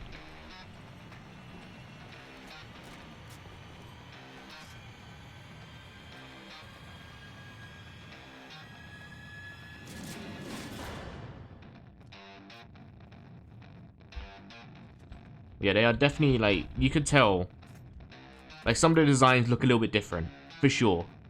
Like, the elites do look very bulky. But I believe, like, you could have, like, the big thing about Reach's armors and stuff like that is that they were, like, hierarchies, so you kind of knew which ones to be fearful of more. When you saw a gold zealot, or whatever, with big bulky armor, you knew to run. For me, I don't mind them, because I kind of looked at that and I immediately knew which enemies would strike fear into me. Because I'd see the big bulky gold armor and I'd go, oh god, I've got to run. And they would always kick my ass, especially in firefight. You always knew which enemies to be fearful of. It kind of added more visual intrigue to them in that sense, where they all kind of look the same. Like, species-wise, you could look at them and be like, okay, that's a zealot. That's an elite, sorry. But the armor kind of gave them a hierarchy that I always appreciated. Because you could be like, okay, that's a big boy. That's a higher up who's going to be stronger.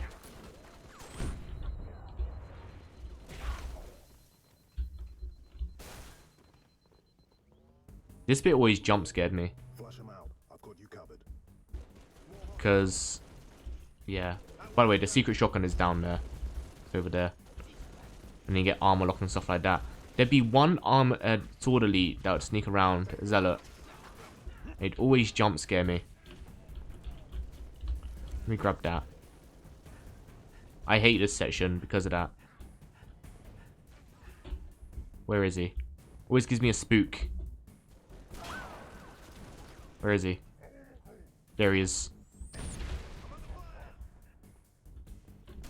There's one.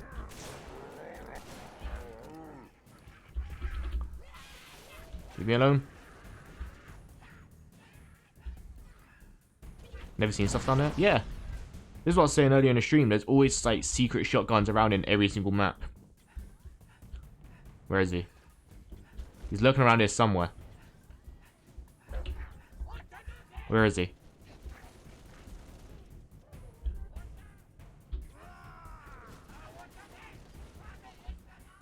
Fuck you, buddy. Where's the other one? So yeah, these sessions are so dark, like it's easy to miss that. Like if you put this away, the only way to tell there would be a weapon there was because of that. Do it, get back here. Yeah, secret shotguns. In every single mission, you'll find a secret shotgun. And every time I was playing with Corel, we'd do split screen, I'd always find the shotguns in every map because he loved them. He liked using the shotguns. So I would find the secret shotguns for him. How long? Question of my life. If the question is when will the station be back online, 2 weeks earliest. This is plasma damage. All major uplink components are fried. 2 minutes is too long. Which is why I'm splicing into the main overland bundle to get you a direct line to Colonel Holland. You're in my light, You're Colonel. in my light, Commander. Commander. Sorry, I don't know why I thought Colonel. He's obviously Commander. Commander Carter. You're in my light, Commander. What's your name? Do you live around here? Arnevin George. Shada. Shada. C'est Nev. Your accent sounds familiar. Chapron? Tangari. Friend of yours? Father.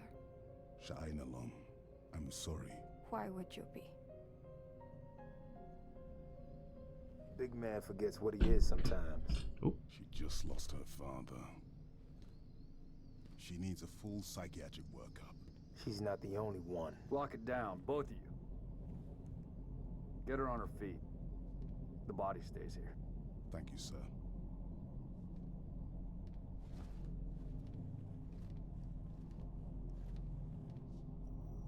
Can you get Cat's Army multiplayer? Signal. You can. It's patchy, but it's there. I'll take it. Let's not touch anything. We wouldn't want to ground this place.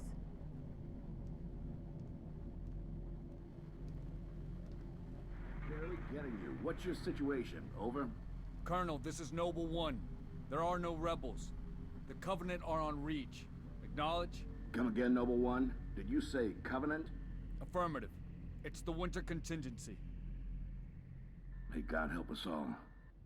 Oh, man, I love Reaches so much. Reaches campaign.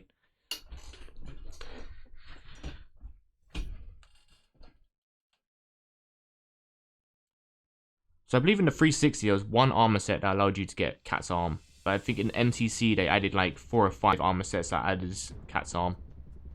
Cyber Arm. But I could be wrong. But I remember in the 360 version there was one armor set that had Cat's Arm, the Bionicle Arm.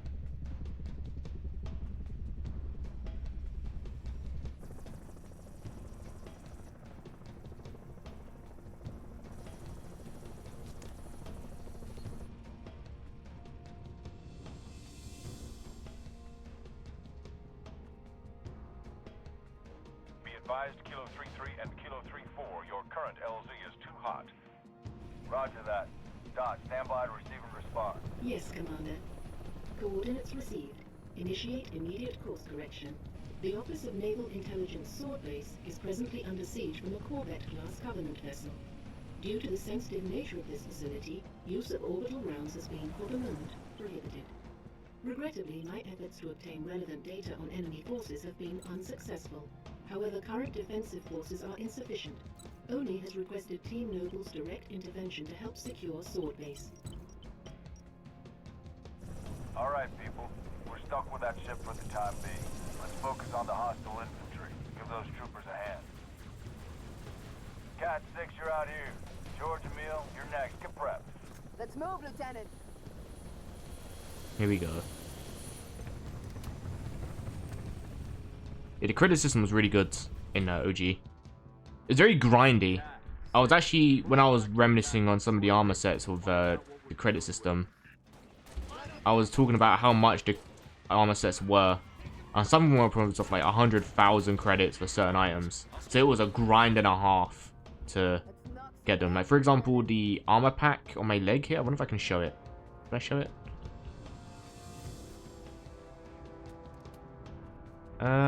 You can't see it from here, but I have the tactical soft case, and it's just a little pouch you get on your leg on this one. And in the OG on the 360, that would have set you back 100,000 credits. It was a lot, man. The OG credit system was so grindy. Not to mention you had to get the level for it as well. You had to be high rank. Yeah.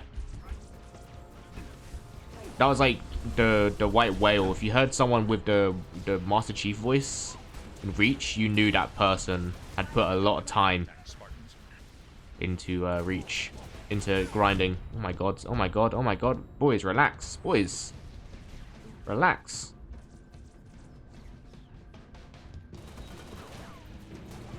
This bit is always very overwhelming. Again, like, I just could not imagine doing this on Legendary. I never completed any of the campaigns on Legendary modes. But just the idea of doing this section on Legendary, I just couldn't hack it. Couldn't hack it. Like I said, I only got to that first river in Legendary modes on Winter Contingency, and I didn't get very far. I kept dying, and I was like, yeah, I'm going back to normal. Or to a game mode I enjoy. I respect people who do play on Legendary, but I just could not knack it.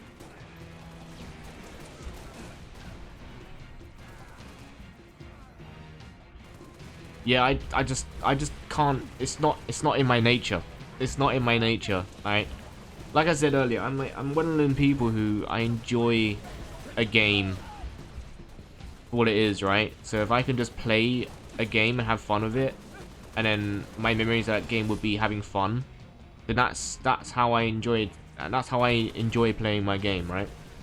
But then if I complete a game and I go back and I'm on Legendary mode, and then it really sours my... Oh look, I got exactly 343. It kind of sours the taste in my mouth if I'm just playing the hardest game modes and I'm just stuck on like an area and it just annoys me. You know, it doesn't do anything for me. It doesn't do anything for me. Because then it will absolutely just sour my perspective of the game. I understand there will be people who say, but you're playing the game to challenge yourself. Yeah, but is it really that fun after a while when I've been stuck on like one mission on Legendary mode for like 3 weeks and I can't get past it and it's souring my memories of having fun with the game? No, I don't think it's worth it. Totally fair. Usually playing Heroic for fun, but I want my Chiefs. Spent like 4 hours on the level Grave Mine the other day. Yeah, that's what I mean. Like, I love my Chiefs as well, which is why I wanted to do a Legendary run in the first place.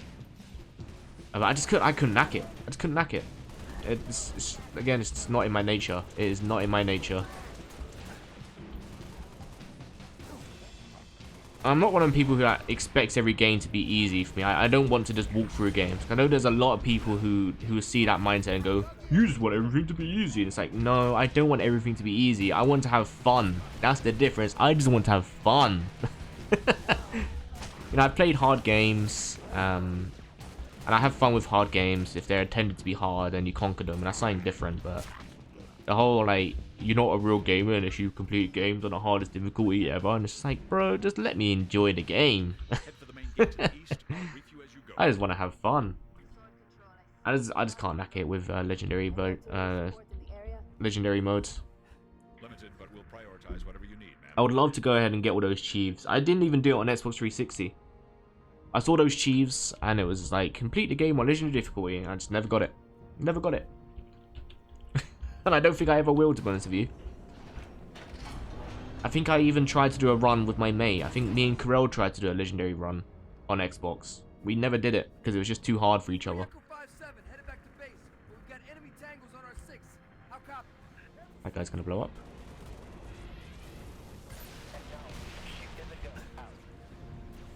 Phew.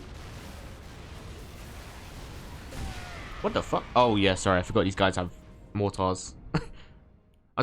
I knew he fired his mortar, but I was like, he hasn't fired that yet, has he? It's not like it's not gonna hit me yet, and then I don't even see the bullet. It just hits me.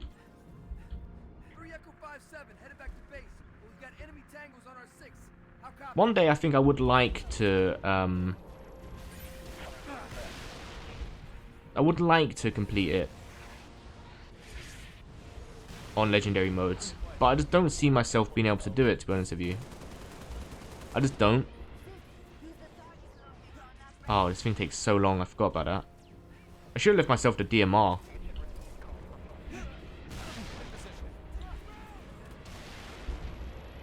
There you go. Oh, for goodness sake. Keep getting caught out by that. Okay, well, at least this time I'll keep my DMR. Because then I can do some sniping.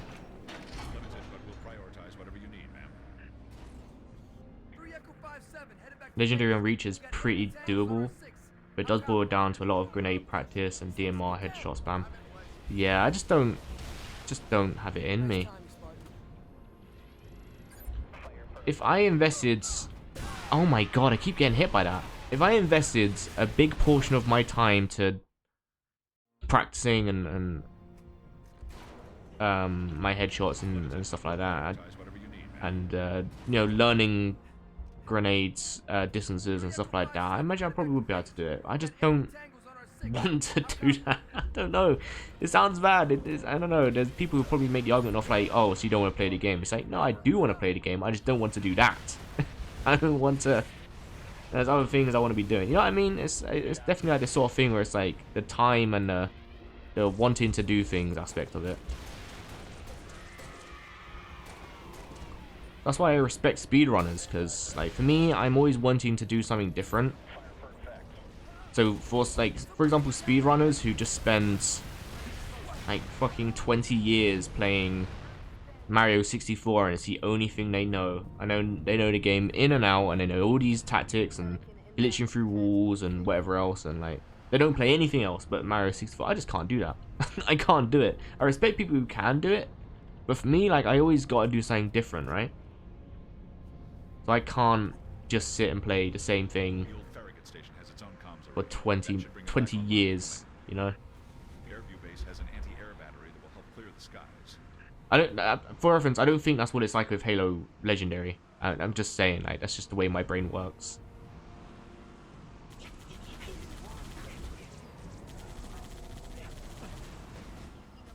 Again, like, if I put the time into learning it, I think I'll probably get Halo Reach down pretty quick, because Halo Reach I put a lot of time into. So I'd probably say I'm about halfway there, if I just put in the time. So I already know this game in and out anyway. The real OMG, how do people do that? It's on Halo. Anyway, so yeah. Legendary all schools on. Has that even been... Because I remember Moist Critical did a challenge and it was just like, I want one person to complete the campaign on video doing Legendary all skulls on. And I don't think he ever got someone doing it. I think it's people cheated it and they were sending in phony runs. But I don't think he ever actually like got someone to complete it. I don't remember. Did he ever find someone? So Halo 2, that's right.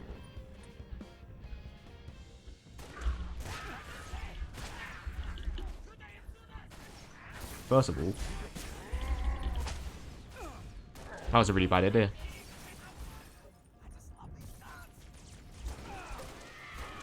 Again, this is what I mean about the hierarchy system, right? You see that yellow elite? Well, not this one exactly, but one of these yellow elites. You see the hierarchy system? Spooky.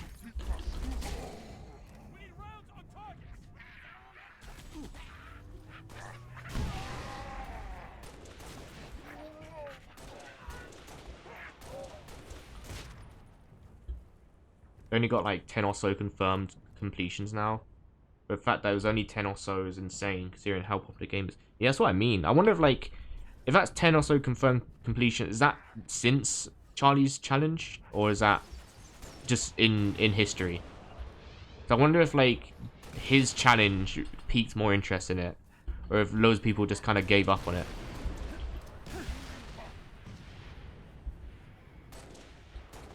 Like 10 total history. Alright, I see. Yeah. It's definitely like one of the hardest challenges in Halo. For sure.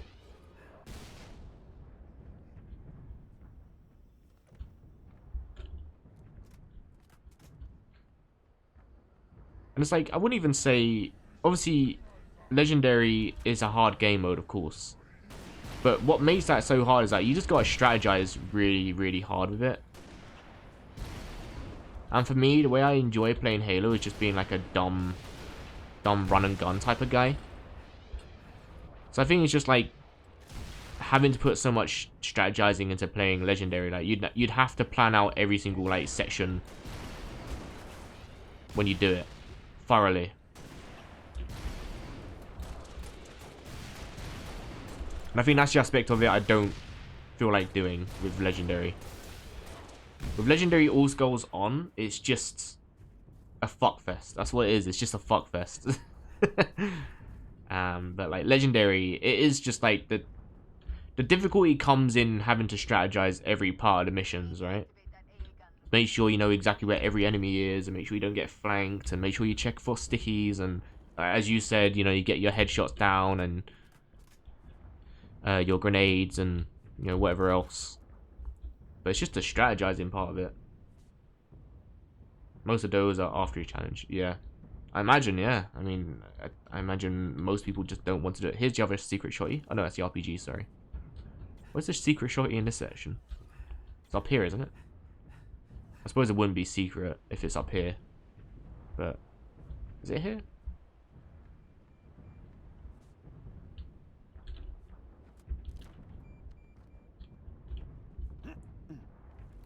Oh, I didn't activate the thing. Lol. I just came straight here. Muscle memory, I just came straight here. Whoopsie, I didn't activate the thing.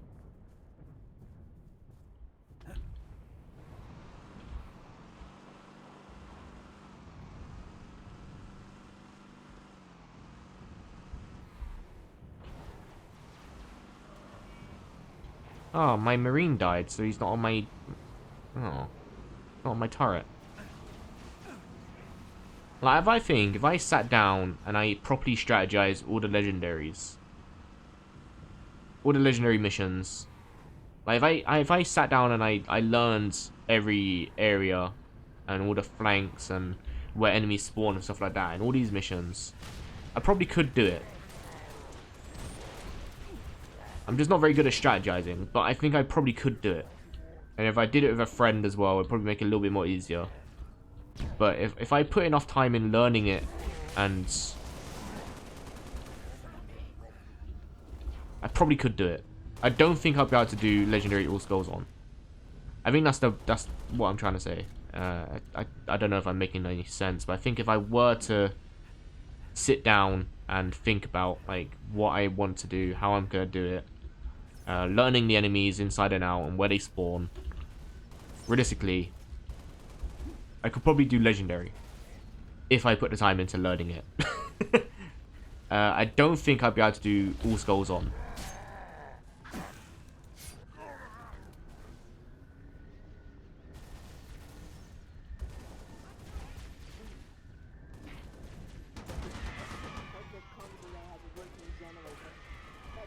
Yeah, Legendary is a totally learnable challenge, unless it's a form of torture. Legendary is just a patience test. It's more of a, like, how long you want to invest your time into learning maps. and if you still find it fun after doing so. Which realistically, I could do. Oh my god. Wait, where'd he go? He just disappeared. What the fuck? Where'd he go? Oh, it puts me here? Lame. I think my argument with Legendary is just I simply don't want to do it. Like, it's doable for sure, and if I put enough time into learning it, I could do it. I just don't want to.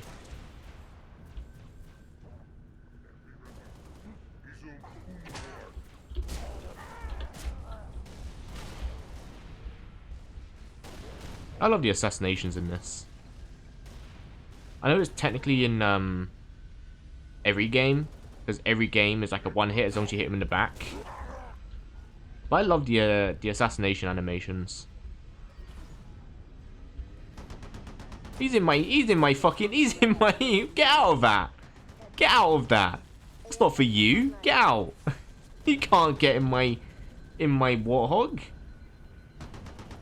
Excuse me. Get out of that. Thank you. I've never seen that. Have you ever seen that before? I've never seen an elite get into a into my warthog like that. I've never seen that. Look at him.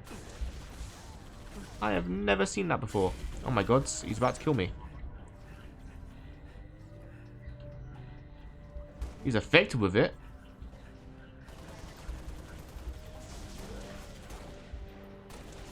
No, cat, please. Love.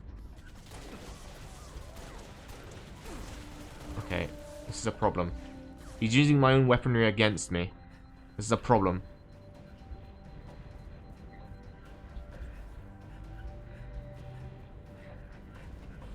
Hello, mate. If I just take you with me, do you want to come with me? Oh, they just get out. Okay. Okay. See ya. Pretty sure the Covenant rules against humans, vehicles, and tech. Oh, God. Sorry, I'm looking at chat. Spartans, head to Farragut Station and get that comms array up and running. They'll use any vehicles they find, which is somewhat of a law break.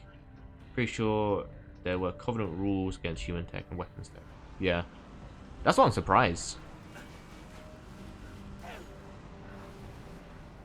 So I was playing Firefight earlier, and they spawned in some of the Covenant like elites and stuff like that with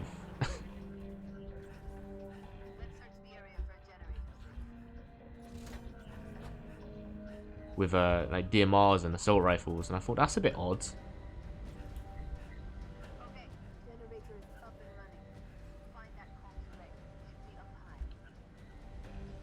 Think we'll ever get the flood back?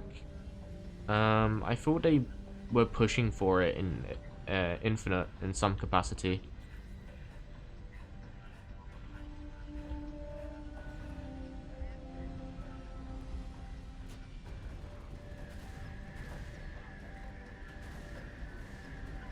I don't think it's like a proper return, but I feel like they kind of brought them back in multiplayer, right? I thought I saw some event where there was like a flood event in Infinite's multiplayer. I could be wrong. I don't remember. I just remember like 2022 time there was a bunch of like updates and they kind of brought back Elite, the floods in some way. I might be wrong though. Citation needed.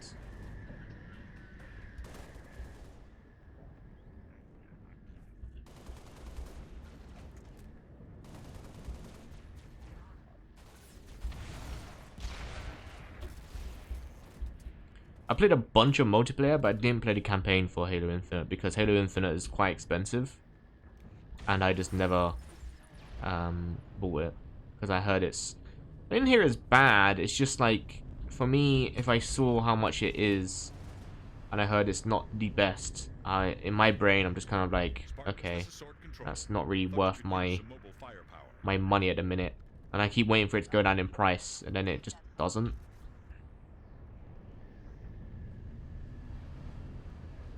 Good work, Spartans. Return to Sword Base.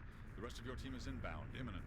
To be honest, I'm kind of surprised that they didn't bring the flood back, considering they got the Banished back, and they were kind of working with the nostalgia aspect of like, this is Halo back to its form, with more linearity, and well, it was open, but it had like sort of exploration, and it had the Banish, and it had the old designs back for grunts and stuff.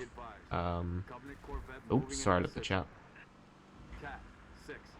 Get here quick.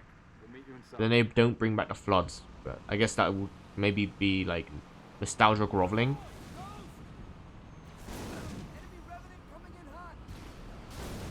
Like I feel like there's nostalgia and then there's nostalgia groveling with games, and I feel like people would be thinking, are they just trying too hard with nostalgia here? Oh, was Cat meant to get in? Where's Cat? Get in, love. Cat? Cat? Thank you, love. I don't have Game Pass.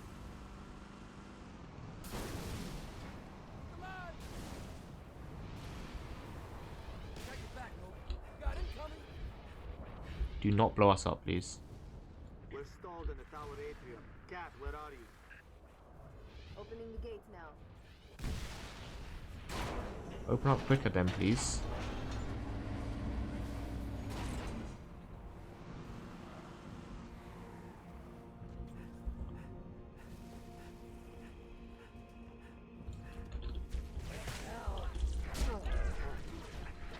Oops.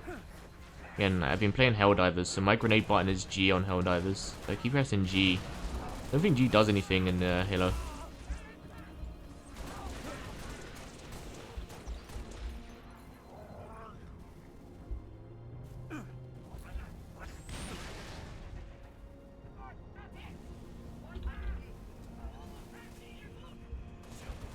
Yeah, you can rebind. My buttons already are rebinded, that's the funny thing. These are my controls that I've rebound it to. Because I believe before it used to be F to throw grenades and then V to melee. But I changed it because I didn't like that.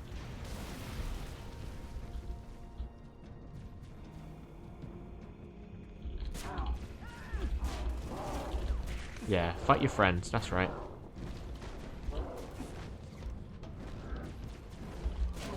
This is what I call the playing with fire technique.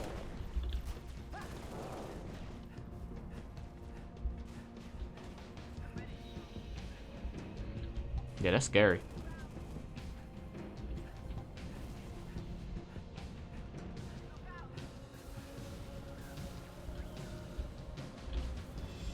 I already took the health from here, didn't I? Yikes. It's always funny because when you play like Combat Evolved, you could just go up to a hunter and just shoot him in the back with a magnum and it'll kill him in one hit. And then you go on to play like Reach and it's just like these guys, they're not built like that.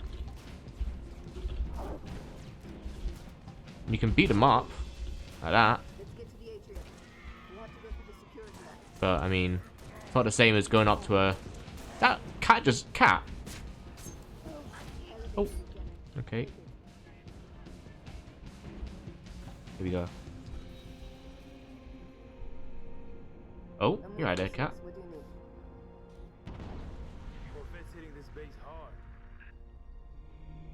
Yeah, they're fun. Am I doing that as well? No, I'm not. It's just you.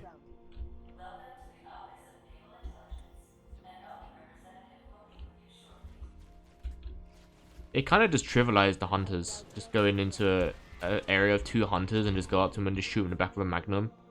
Completely removes any fear of seeing a hunter. And like the first time you see a combat... Imagine like it's 2001 and you're playing Combat Evolved and it's your first time seeing this big brooding enemy completely armored to the nines and he will mostly just one-hit you. Depending on how good or bad you are at the game. And then you discover the fact that this guy's an absolute chump because you can just go up to him and shoot him in the back with a pistol. And it's like, oh, these guys are kind of bitch made. Actually, these guys aren't scary at all. There we go. Boop, boop.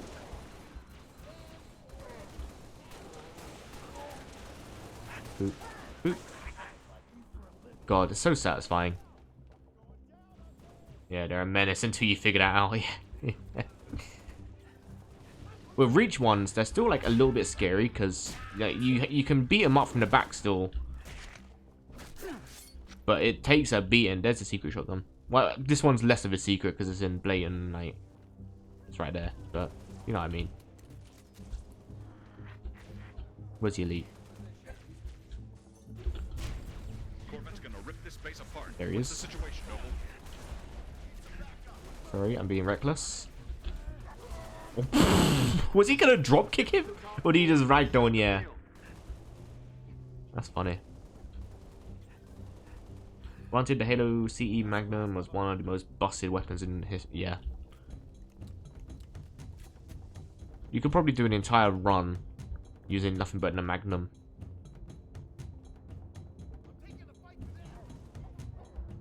Except for, was it the library? I hated that mission. I still hate that mission. I would usually skip that mission, if I'm being honest with you. I hate that mission with a passion. And that's another one of the missions where it's like, I don't think I would find that fun on Legendary. If I'm ever like replaying Combat Evolved, I just kind of skip the library. And I'm pretty sure, I don't think that's too controversial, because I think most people hate the library. That's like the most hated mission in Combat Evolved. But yeah, I think that's the only way most people play the library, is just doing speedrun tactics. Honestly. Because just the amount of floods in those missions is ridiculous. Specifically because it's honestly easier to do the dumb speedrun tricks than to play the actual level. Because you have to wait around for Guilty Spark to do his little scan or whatever he's doing. And you just get flooded, no pun intended, by the floods. And you die over and over. And if I remember rightly, there's just no ammo anywhere. See, these are the scary guys I'm talking about. You see those guys over there? You immediately recognize that armor. Those guys strike fear in me. I fear no man. But that thing, he scares me. And you just have to take one look at those guys and you already know. You already know these guys are absolute fucking menaces.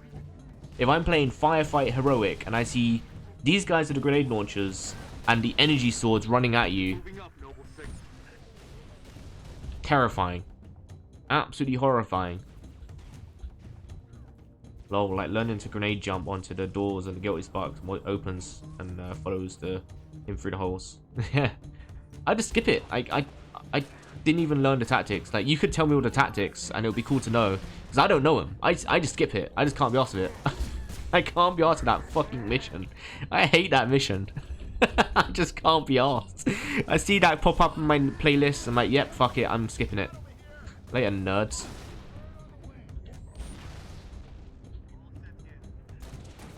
These guys are fucking scary. They're scary. I don't like them. These guys are so scary. Where is he? Is he dead? I hear him grunting. That is the one thing about like Halo Reach that I guess lore-wise it kind of makes sense, question mark. Maybe not. Maybe it's like in lore technically Master Chief can speak the language that the elites do, like the Sengeli and stuff like that speak. But I never understood why, like, in Reach, everything is just gobbledygook. Like, they speak alien languages again.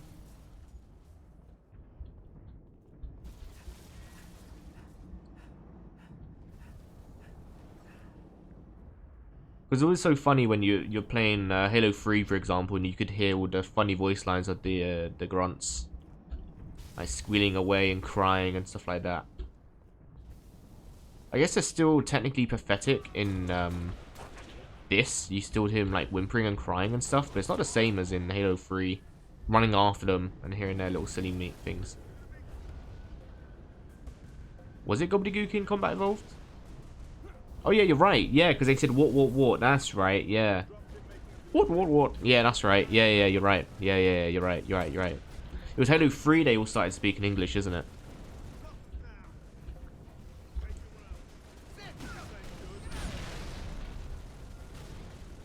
Oh, it was Halo 2, yeah.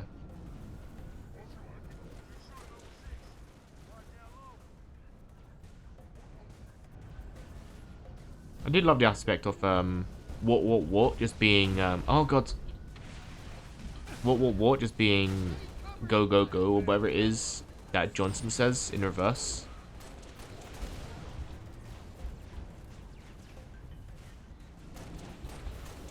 Or it's like move move move.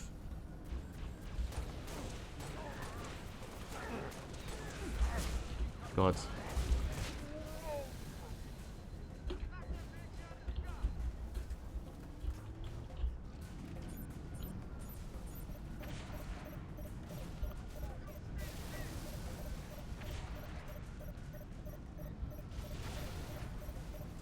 Might have been 2, so they didn't have to record separate lines for the Chief and RB sections.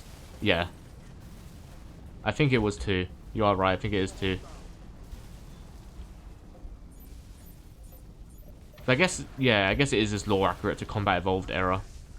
This is pre-Combat Evolved, right? So it makes sense that they speak gobbledygook. Noble team, longswords are inbound and ready to push. Orbital That's a Spire, isn't it? God, dude. Halo Reach really sets in that level of dread, though, doesn't it? Like, this is a losing battle against the Covenant. And it is terrifying.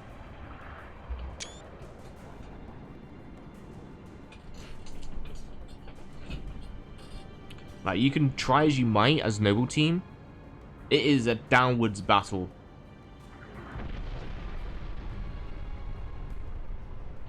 Beautiful, ain't it? Someone should take a picture. Nice work, by the way. I aim to please. 5, 6, get down to the science wing. Dr. Halsey wants a debrief and command saying we're all hers. Repeat? Sounded like you said Halsey.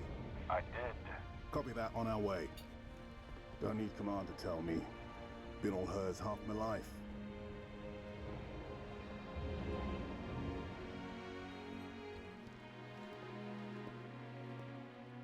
I requested your assistance, Commander, and do not need a report on events that occur on my own doorstep. What I do require is a detailed account of your previous engagement. George, it's been too long. Mom, What have you done with my armor? just some additions I've made. Indeed. Visigrad Relay. Its data center was home to one of my xenoarchaeologists, Professor Laszlo Sorvad. Perhaps you could shed some light on his death. If he was a civilian male in his mid-60s, he died with a Covenant energy sword through his abdomen. Elites, then? They engaged us as well. It was just after we found your scientist's daughter, Mom. She was hiding in the, Irrelevant. The Elites. Tell me more about them. 3, Zealot class. One got bias. The leader, from the looks of him. Zealots. You're certain? Their armor configuration matched. Shield strength, too. I gave the order not to pursue. Our primary objective was to get the station's relay back online. Your primary objective? Commander, are you a puppet or a Spartan? Ma'am? There are those at Oni, myself included, who believe the Covenant dispatch elite advance teams to hunt down artifacts of value to their religion.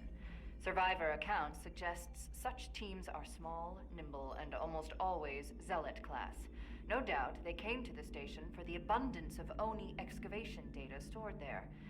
And you let them get away. Data retrieval was not a command directive. Even had we known, we had other more urgent matters to attend to. Like warning the planet.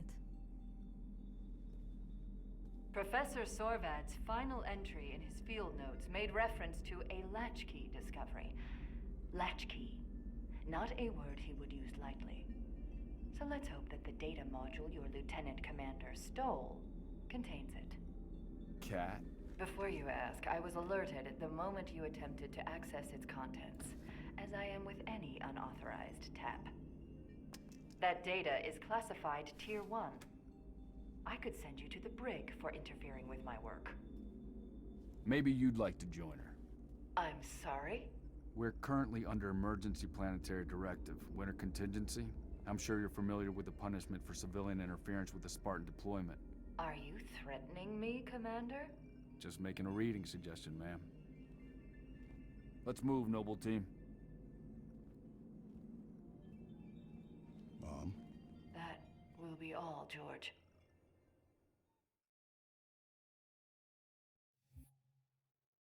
Nightfall. I remember this being one of my favorite missions.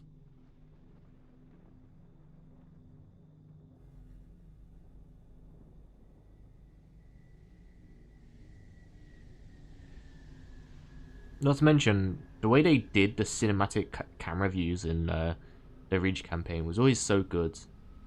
I loved the way they did all the camera work. I actually felt like there was just a cameraman following them around. I loved it so much. It's just so good.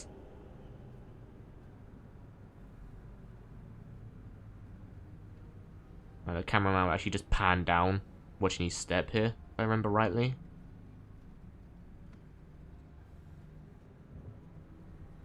He actually climbs over. Does he pan down? Recon Team Bravo reporting in. 3 and 6 in position. It's starting to get crowded up here, Cat. Yeah, he does, look. I love it. I love it. It makes it feel like he's an actual, like, cameraman following them around. Copy that. So cinematic. Direct action is always necessary. Here, you may need these. High velocity, armor piercing. They'll take the hat off an elite at 2,000 yards. And they ain't cheap.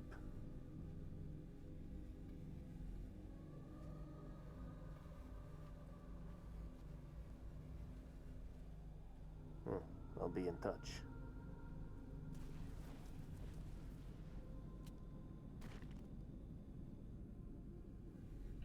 Bam. Recon Bravo. And cameraman, he's gone. He's just gone. Cameraman is Noble 7. Command wants to know what they're hiding.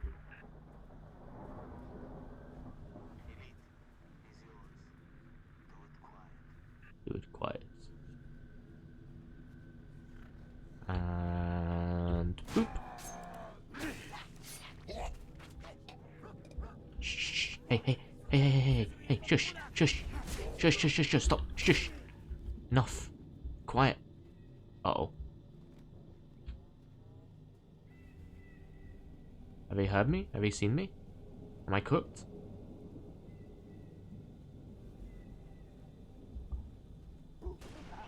Oh, hello, mate. Okay, well, I guess we're going loud. Fair enough.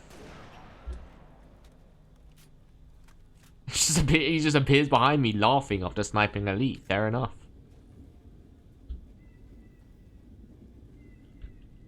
Can you get Jun's voice in Firefight? I don't think you can.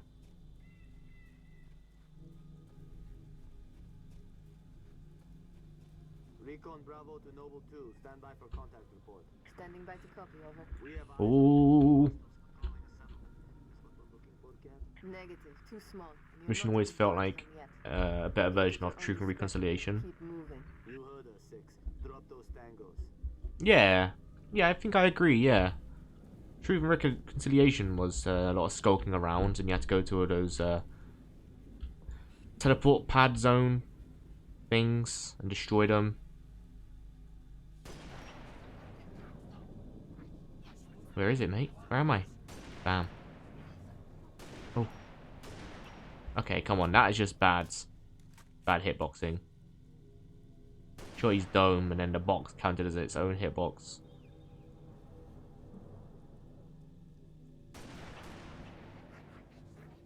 I just want to take care of the elites first, and then I can just use this.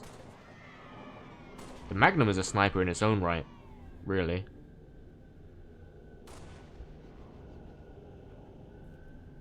Heads up. Incoming. Looks like you really pissed them off. Yeah? Reposition. Heads up.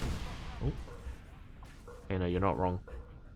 I believe if you go down here and you go in here. Secret shotgun in here, if I'm not mistaken. Is it over here? Yeah. Oh no, that's the assault rifle. Because this is where I'm talking about, where it gets pitch black, so you can't see shit. There's Magnum. Then back here is a secret shot. There it is. Yep, there it is. And as you can see, if you're walking past, it is pitch black. You cannot see that. But yeah, there's a secret shotgun.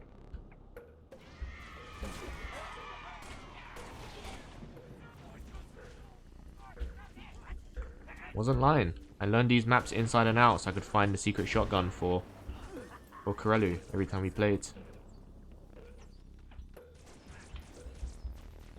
I struggled in Winter Contingency because I couldn't remember which building it was, but you know, I'm getting it back. Unk still got it. I'm still able to remember where all the shotguns are.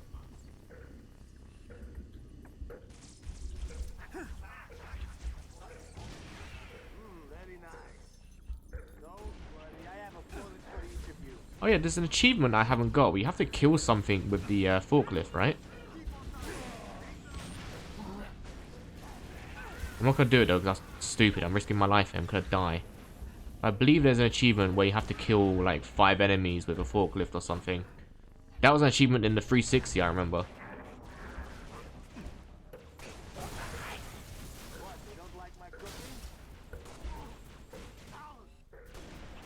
Oh god. Yeah, something like that. Let me try and find it.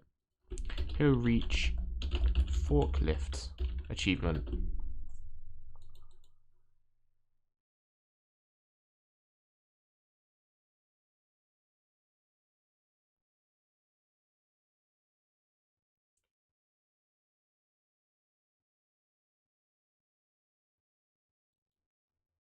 Or was it only in MCC? I'm pretty sure it was in 360. Because it was called Workers' Compensation. That might have just been an MCC thing. Was it not in Reach as well?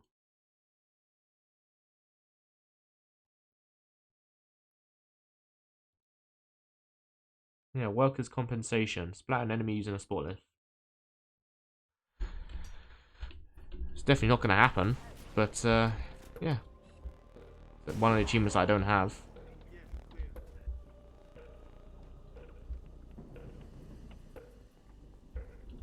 Well, apparently, get it by using a graph hammer to slam a forklift into them too. I suppose that makes sense. You are technically still using it. If I remember rightly, there should be a shotgun.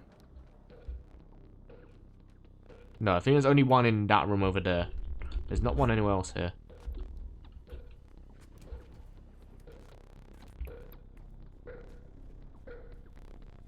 There's another forklift.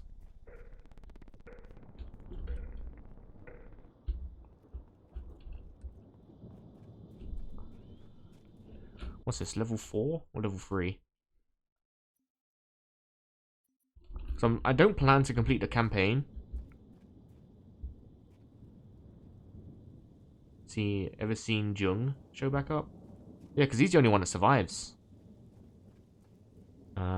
I think he's referenced in Halo 5, isn't he?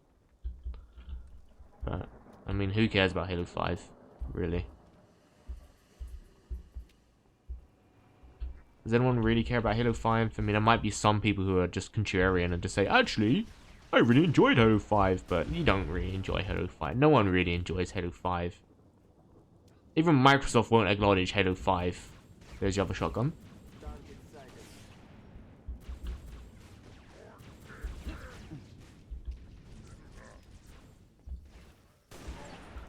Like, Halo 5 is a game that Microsoft refuses to acknowledge, to the point where you can get every single Halo game on PC now, except for Halo 5. I guess maybe Halo Wars 2 as well, but you can get Halo Wars 1.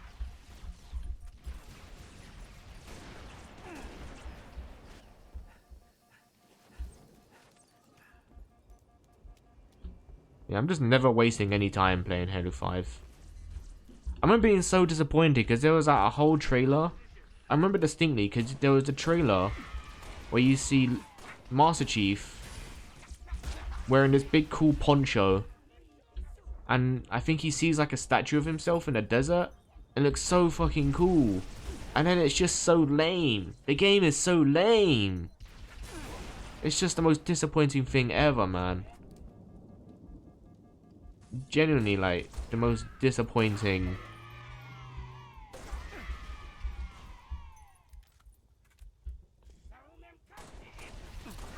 What is that on the thing? Hang on a sec, let me get out of here, because I don't even know what's on the turret. I'm gonna die. Ooh. Fucking hell.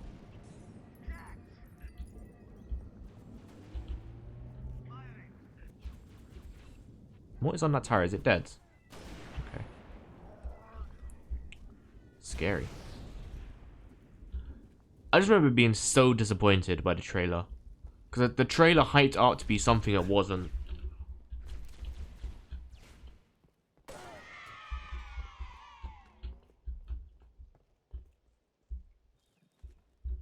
Is there a secret shotgun over here as well, or am I? No, I am misremembering. I don't think there's one here. No, there's not.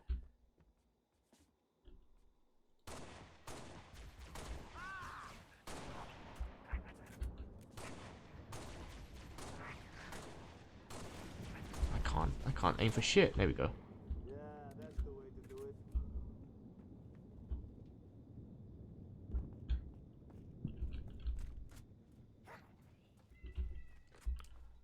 Isn't he wearing the Mark? Hang on, I need to remember this. Isn't he wearing the Mark 5 as well? Is it the Mark 5? I always get these mixed up. I'm pretty sure it's the Mark 5. Yeah, Mark 5 is... That's the Combat Evolved. So it weren't that one. It's the Mark 6, isn't it? Mark 6 is the one that he wears in 2 and 3. So Halo 5 trailer. Oh no, he's not. He is wearing that ugly one.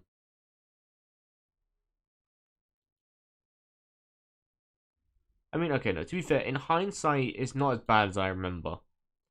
But I still remember hating that Halo 4 armor set.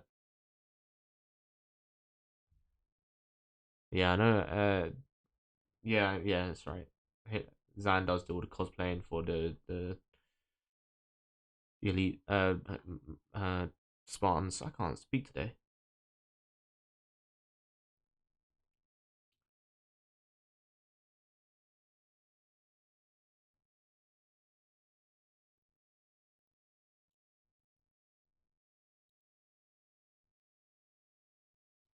All I know is that Halo 5 and Halo 4, I believe it's the Mark 7.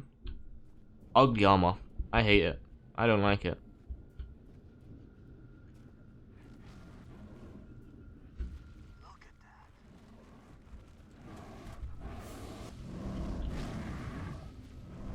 And so you can like get up here, and then they'll just not reach you.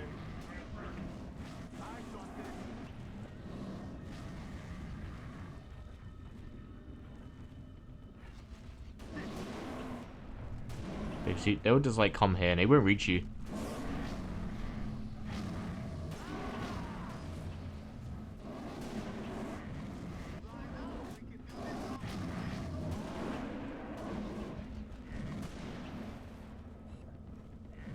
this day, I don't even know what this thing is called. I can't remember if Jun says the name of them, but I never remember what they're called. Let's see if Jun points out what they are.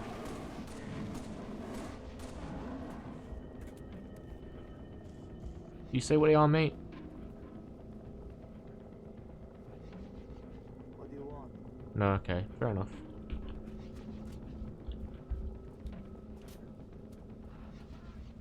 Still bothers me that Chief's armor is slightly different in 4 than was in 3. That's what I mean.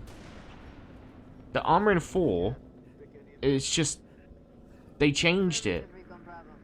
It's an indigenous creature called Guta.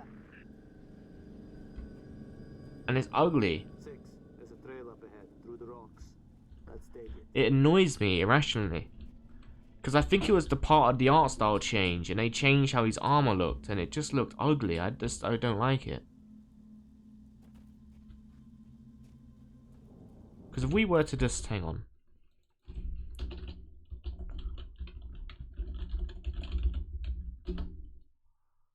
If we take a look at them side by side.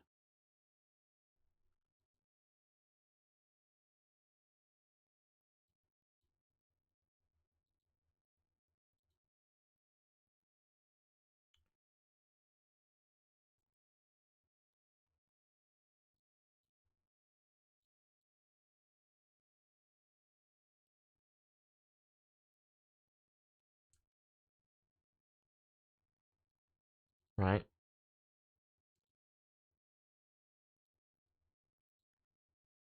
They made like this weird section here in the midriff where it's like armor and then it's undersuit and then it's more armor here. You can't see my mouse, but maybe I should put my mouse on the screen so you can see, but I don't know. You can see. And then like the helmet visor changes a bunch. I just don't. I never liked the way this helmet looked. I always preferred like the Halo 3 helmet is iconic. Just like everything about it, I just don't like it. And then we go to like the art style change in general.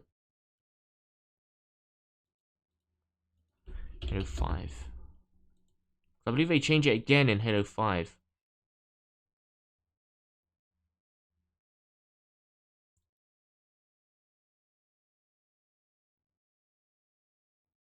For one, like this for me, if I can save this picture.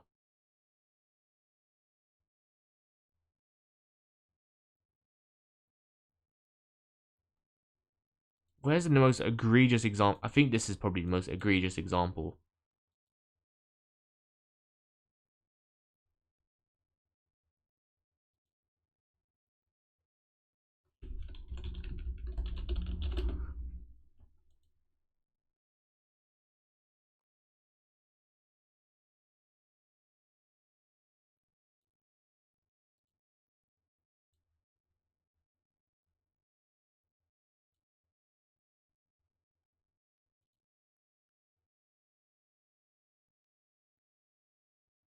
God, I need like an armor that actually shows all of it, because it's not showing all of it. Hang on a sec, bear with me.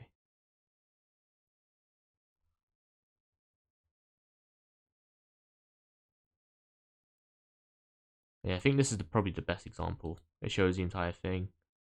For me, like, it gets to a point where it just looks like generic sci-fi armor.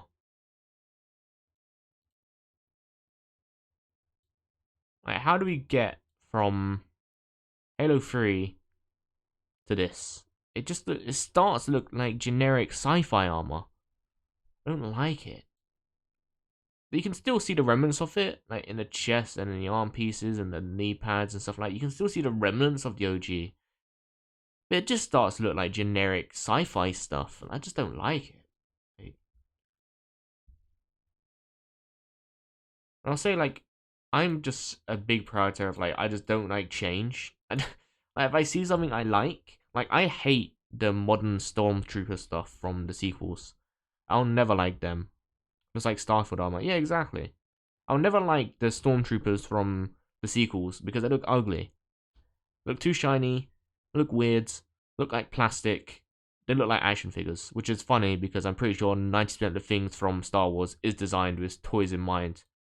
But they still look cool. I always hated these redesigns where they just look shit and like too sci-fi-y, like generic sci-fi, or they look like too plasticky or whatever. I don't know. Just the way my brain works. I don't like change, and I don't. Ooh. Is there a secret down here? No, there's not. Remember, there's like a secret somewhere. That's a waste of fur.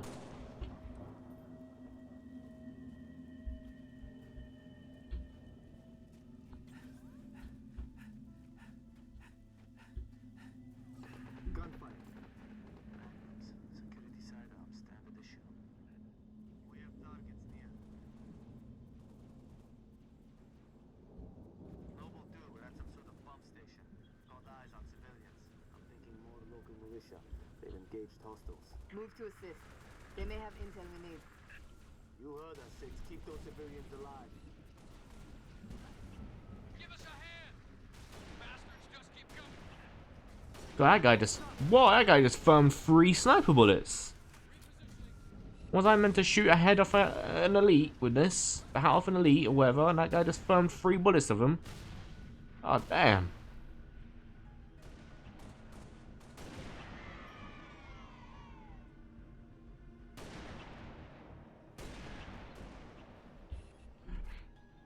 When you say that, like, yeah, it makes sense. But I just still think aesthetically, it's a really ugly armor. Like, when like, lore-wise, you know, them not using armor being impractical and stuff like that because it's unused and they don't see combat. But yeah, no, the aesthetic wise is ugly as sin, man. It is so fucking ugly. I hate the helmet. The helmet, it just looks like a weird smile. I've always hated the helmet for the sequel Stormtroopers.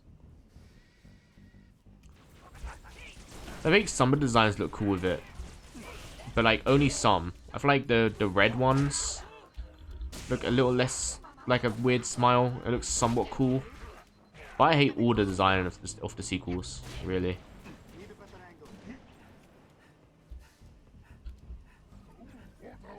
Ooh, that's ooh. Bam! Oh, bam! Oh, bam! Oh, bam! Oh, you know what? Fuck it. I'm beating you up.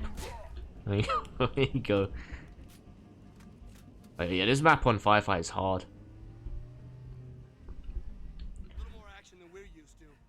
You Spartans are good in a fight. And then down here, and then where is it?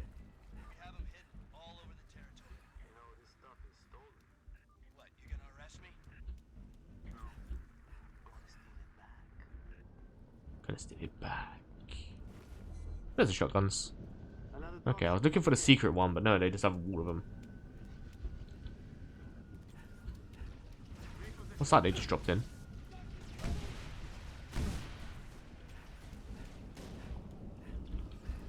This is probably the hardest level to get on heroic firefight, because there's not a lot of fire, and they do start overwhelming you real quick.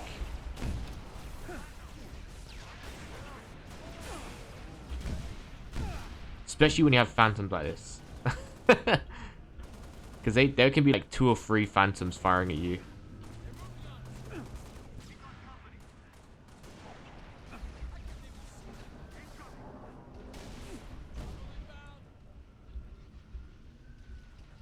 And they could also throw grenades up through this if I remember rightly.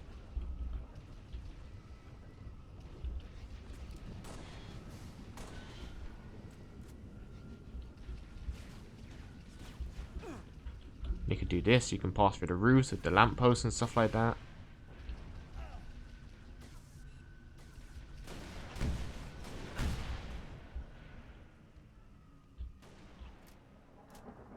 I'm probably going to wrap up here soon. I'll probably complete Nightfall and then we'll wrap up for today. Wasn't planning to do the whole campaign. I just wanted to have a nice little look back on the campaign. I wanted to mostly do like heroic firefight and stuff like that, but unfortunately there's just not a single soul playing it right now.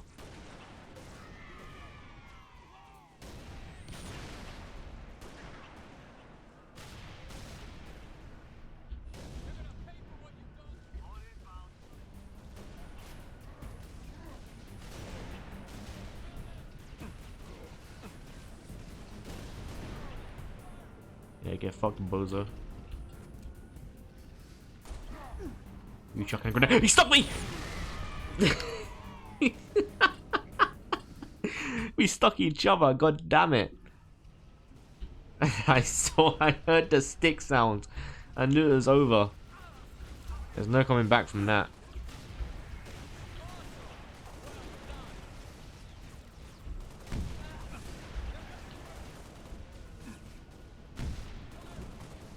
What concert are you going to see? Sorry, I forgot to ask.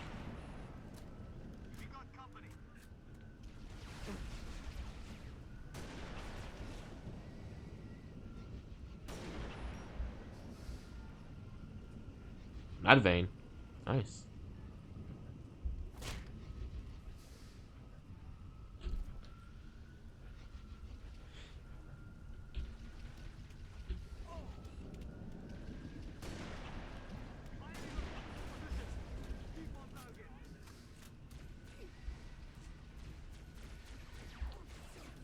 I should really be saving the bullets for the elites.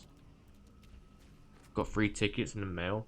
I was like, yeah, okay, I'll call him for that. Are you like under a mailing site or something that just sends you free tickets? How do you get free tickets for that?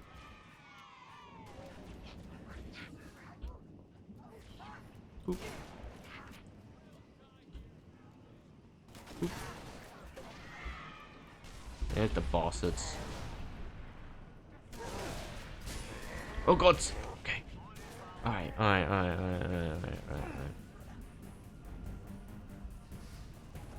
Pretty scary stuff.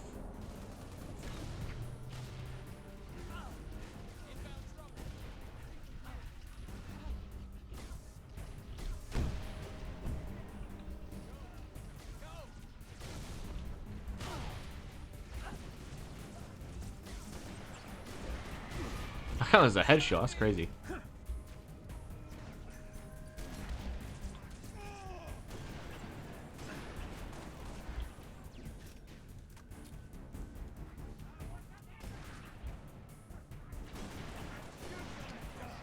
Fucking damn it, them jumping around like hooligans.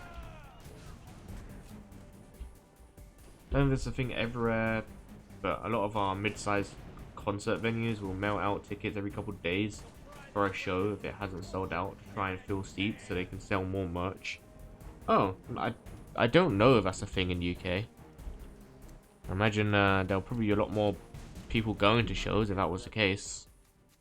You only get to like get the tickets 3 to 4 days ahead of the show.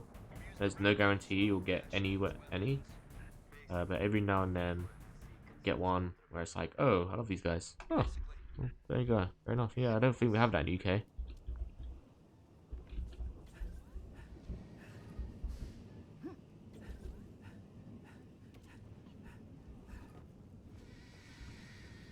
I always love that it plays the puffing and panting sound, even when you're jumping, and it sounds like he's going full send.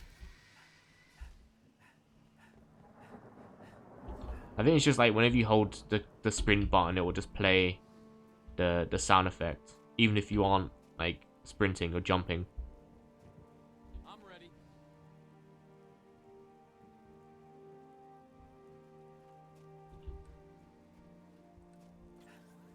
Hello.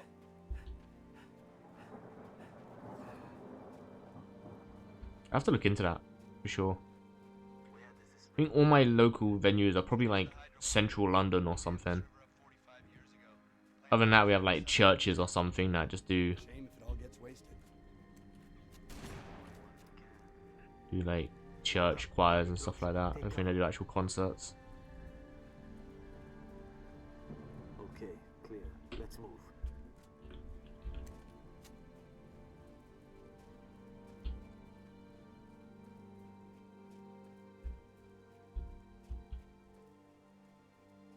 So that System of a Down and Queens of the Stone Age are touring together across Europe next and come to London. Those will almost certainly cost an arm and a leg. I'll be surprised if they're cheap. Kind of a big pylon, heavily fortified. That's the source of our dark zone. Okay, consider it gone. Negative. Stick a remote dead charge on it. Command is planning something big. They say that pylon dies at dawn. And then there should be a shotgun over here. Yep. Oh no, that's a DMR.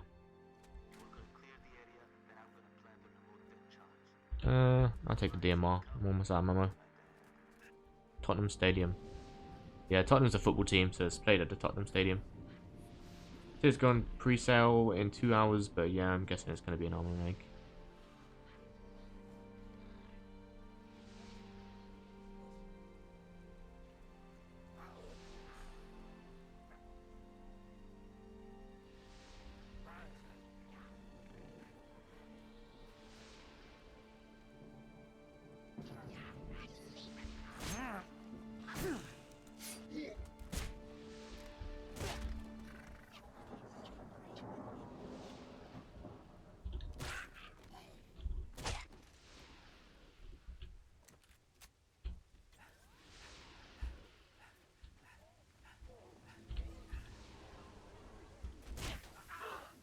Shush. Shush.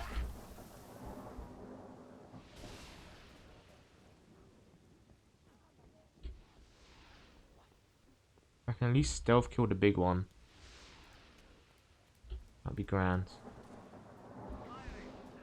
Oh, they're both big. Okay. Don't draw attention. Oh, you drew attention, didn't you? You fucking knobheads. well, okay, they're already down to like 2 ticket sections open. It's like £375 per seat. It's outrageous, man. Gorillas did like a special thing recently. I was gonna go with my mate, but it was just too much. And in hindsight, it's not anywhere near as much as these tickets. But the tickets were £150, and it was like a 3-day event where, like, on the 29th of August or the 28th of August, they were playing their debut album, the entirety of their debut album. On the 29th of August, they were playing the entirety of Demon Days. On the 30th of August, they were playing the entirety of Plastic Beach. And then on the 1st, they were doing a mystery tour, which it turned out they were debuting a new album. And they played the entirety of a new album, I believe. That's coming out next year. But I believe it was like £150 per ticket. And me and my mate were like, no, we just don't have the money to do that. But then in hindsight, £150 per ticket versus, what, £375 per seat? Yeah, totally different ballpark. Totally different ballpark. We did see Gorillas live in 2017 though, to be fair. So we have already seen Gorillas live.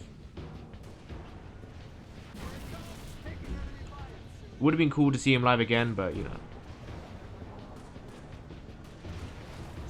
Yeah. It's definitely doable, but it's like we're both just a bit brass at that time. It's just like, yeah, no, we can't do that.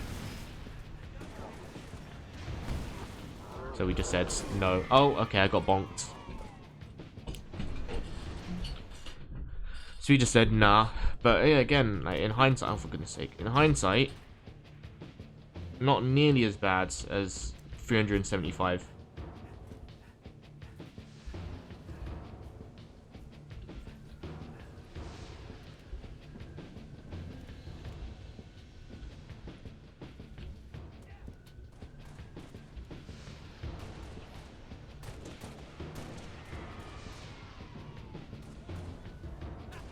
So funny to think that there is just... Oh, I thought they were just sitting down, but no, they just stand up. I was going to say, it's so funny to think that there's just... hunters sitting down inside of a Phantom, but no, they are just standing there.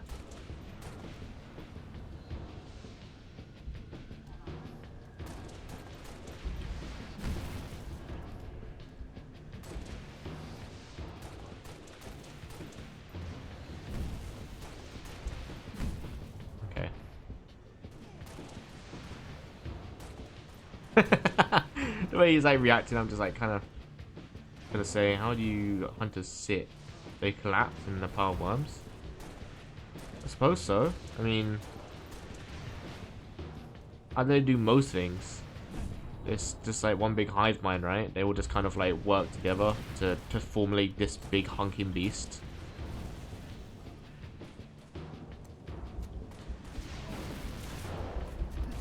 Fucking hell. Don't have the sauce like I did the other time. There you go. Thank you.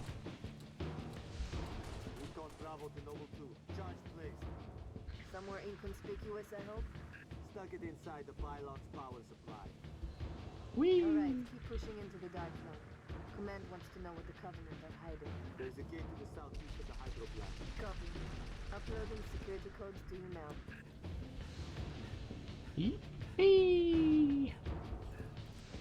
I like that it tells you information when you hold tab on the weapon that you got.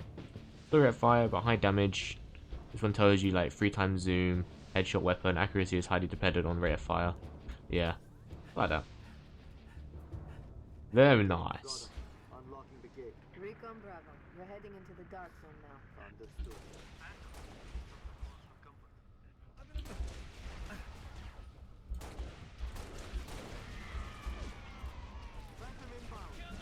Alright, later Alex. Take care. Thanks for stopping by.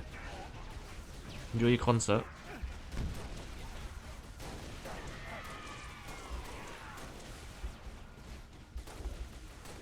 These shots always depend on... Oh, that was a nice drop shot as well. Lovely. Lovely stuff. Lovely.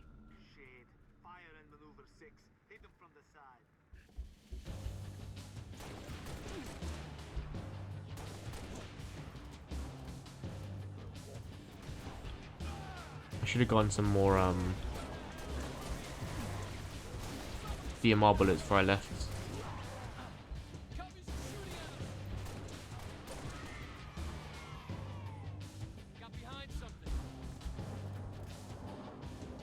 Out of interest, I'm gonna check on like Computer Exchange Store how much that Halo statue is going for. That Halo Reach statue.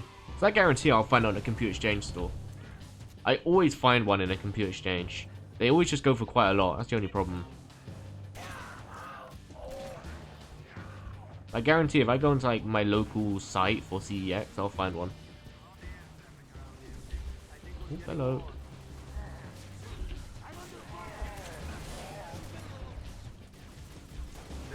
Ooh, relax, relax, relax.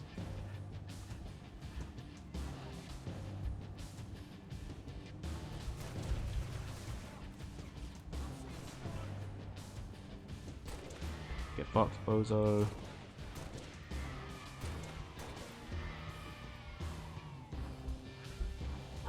I just fucking love Halo Reach, man. I love Halo Reach so much. Like, I would say in recent, I wouldn't even say in recent years, in maybe the last, maybe like 5 or 6 years, I would say that Halo ODST has slightly overtaken Reach. But in the grand scheme of things, Halo Reach will probably be like up there as my top 5. I enjoy ODST's aesthetic and general vibe and the way they do the music and the jazz and the stuff like that. And the general aesthetic of Reach and of ODST and the setting of Reach, of ODST. I really, really enjoy it. And I think it's kind of like swooped as being like a top 5 for me as well. Like one of my favorite Halo games and stuff like that.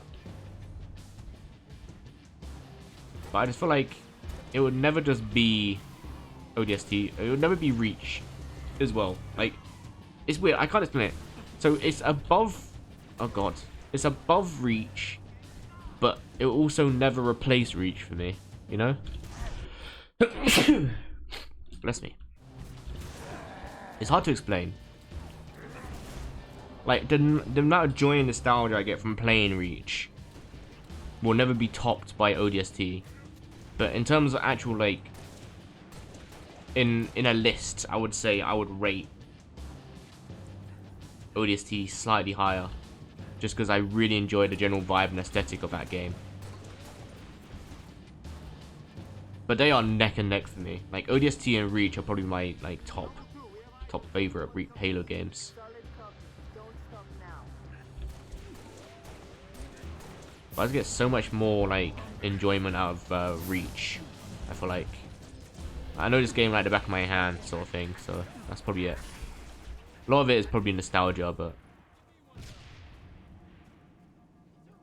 it's just mind-boggling to me that this game is 15 years old now.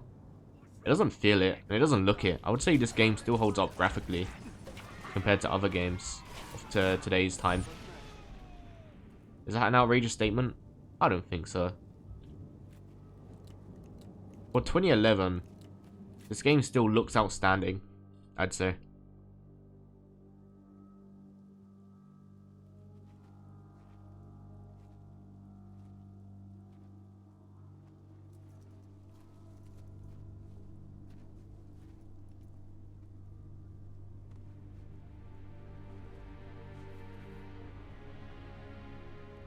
Jackpot. Transmitting visual. You've seen this, Cat? Confirmed. Receiving Nova 3 and Nova 6 live visual of a Covenant strike force. It's no strike force. It's an invading army. If we're gonna smother this thing, we need to go in hard and fast. Agreed. All recon teams disengage and fall back. Sun will be up in a few hours, and it's going to be a very busy day.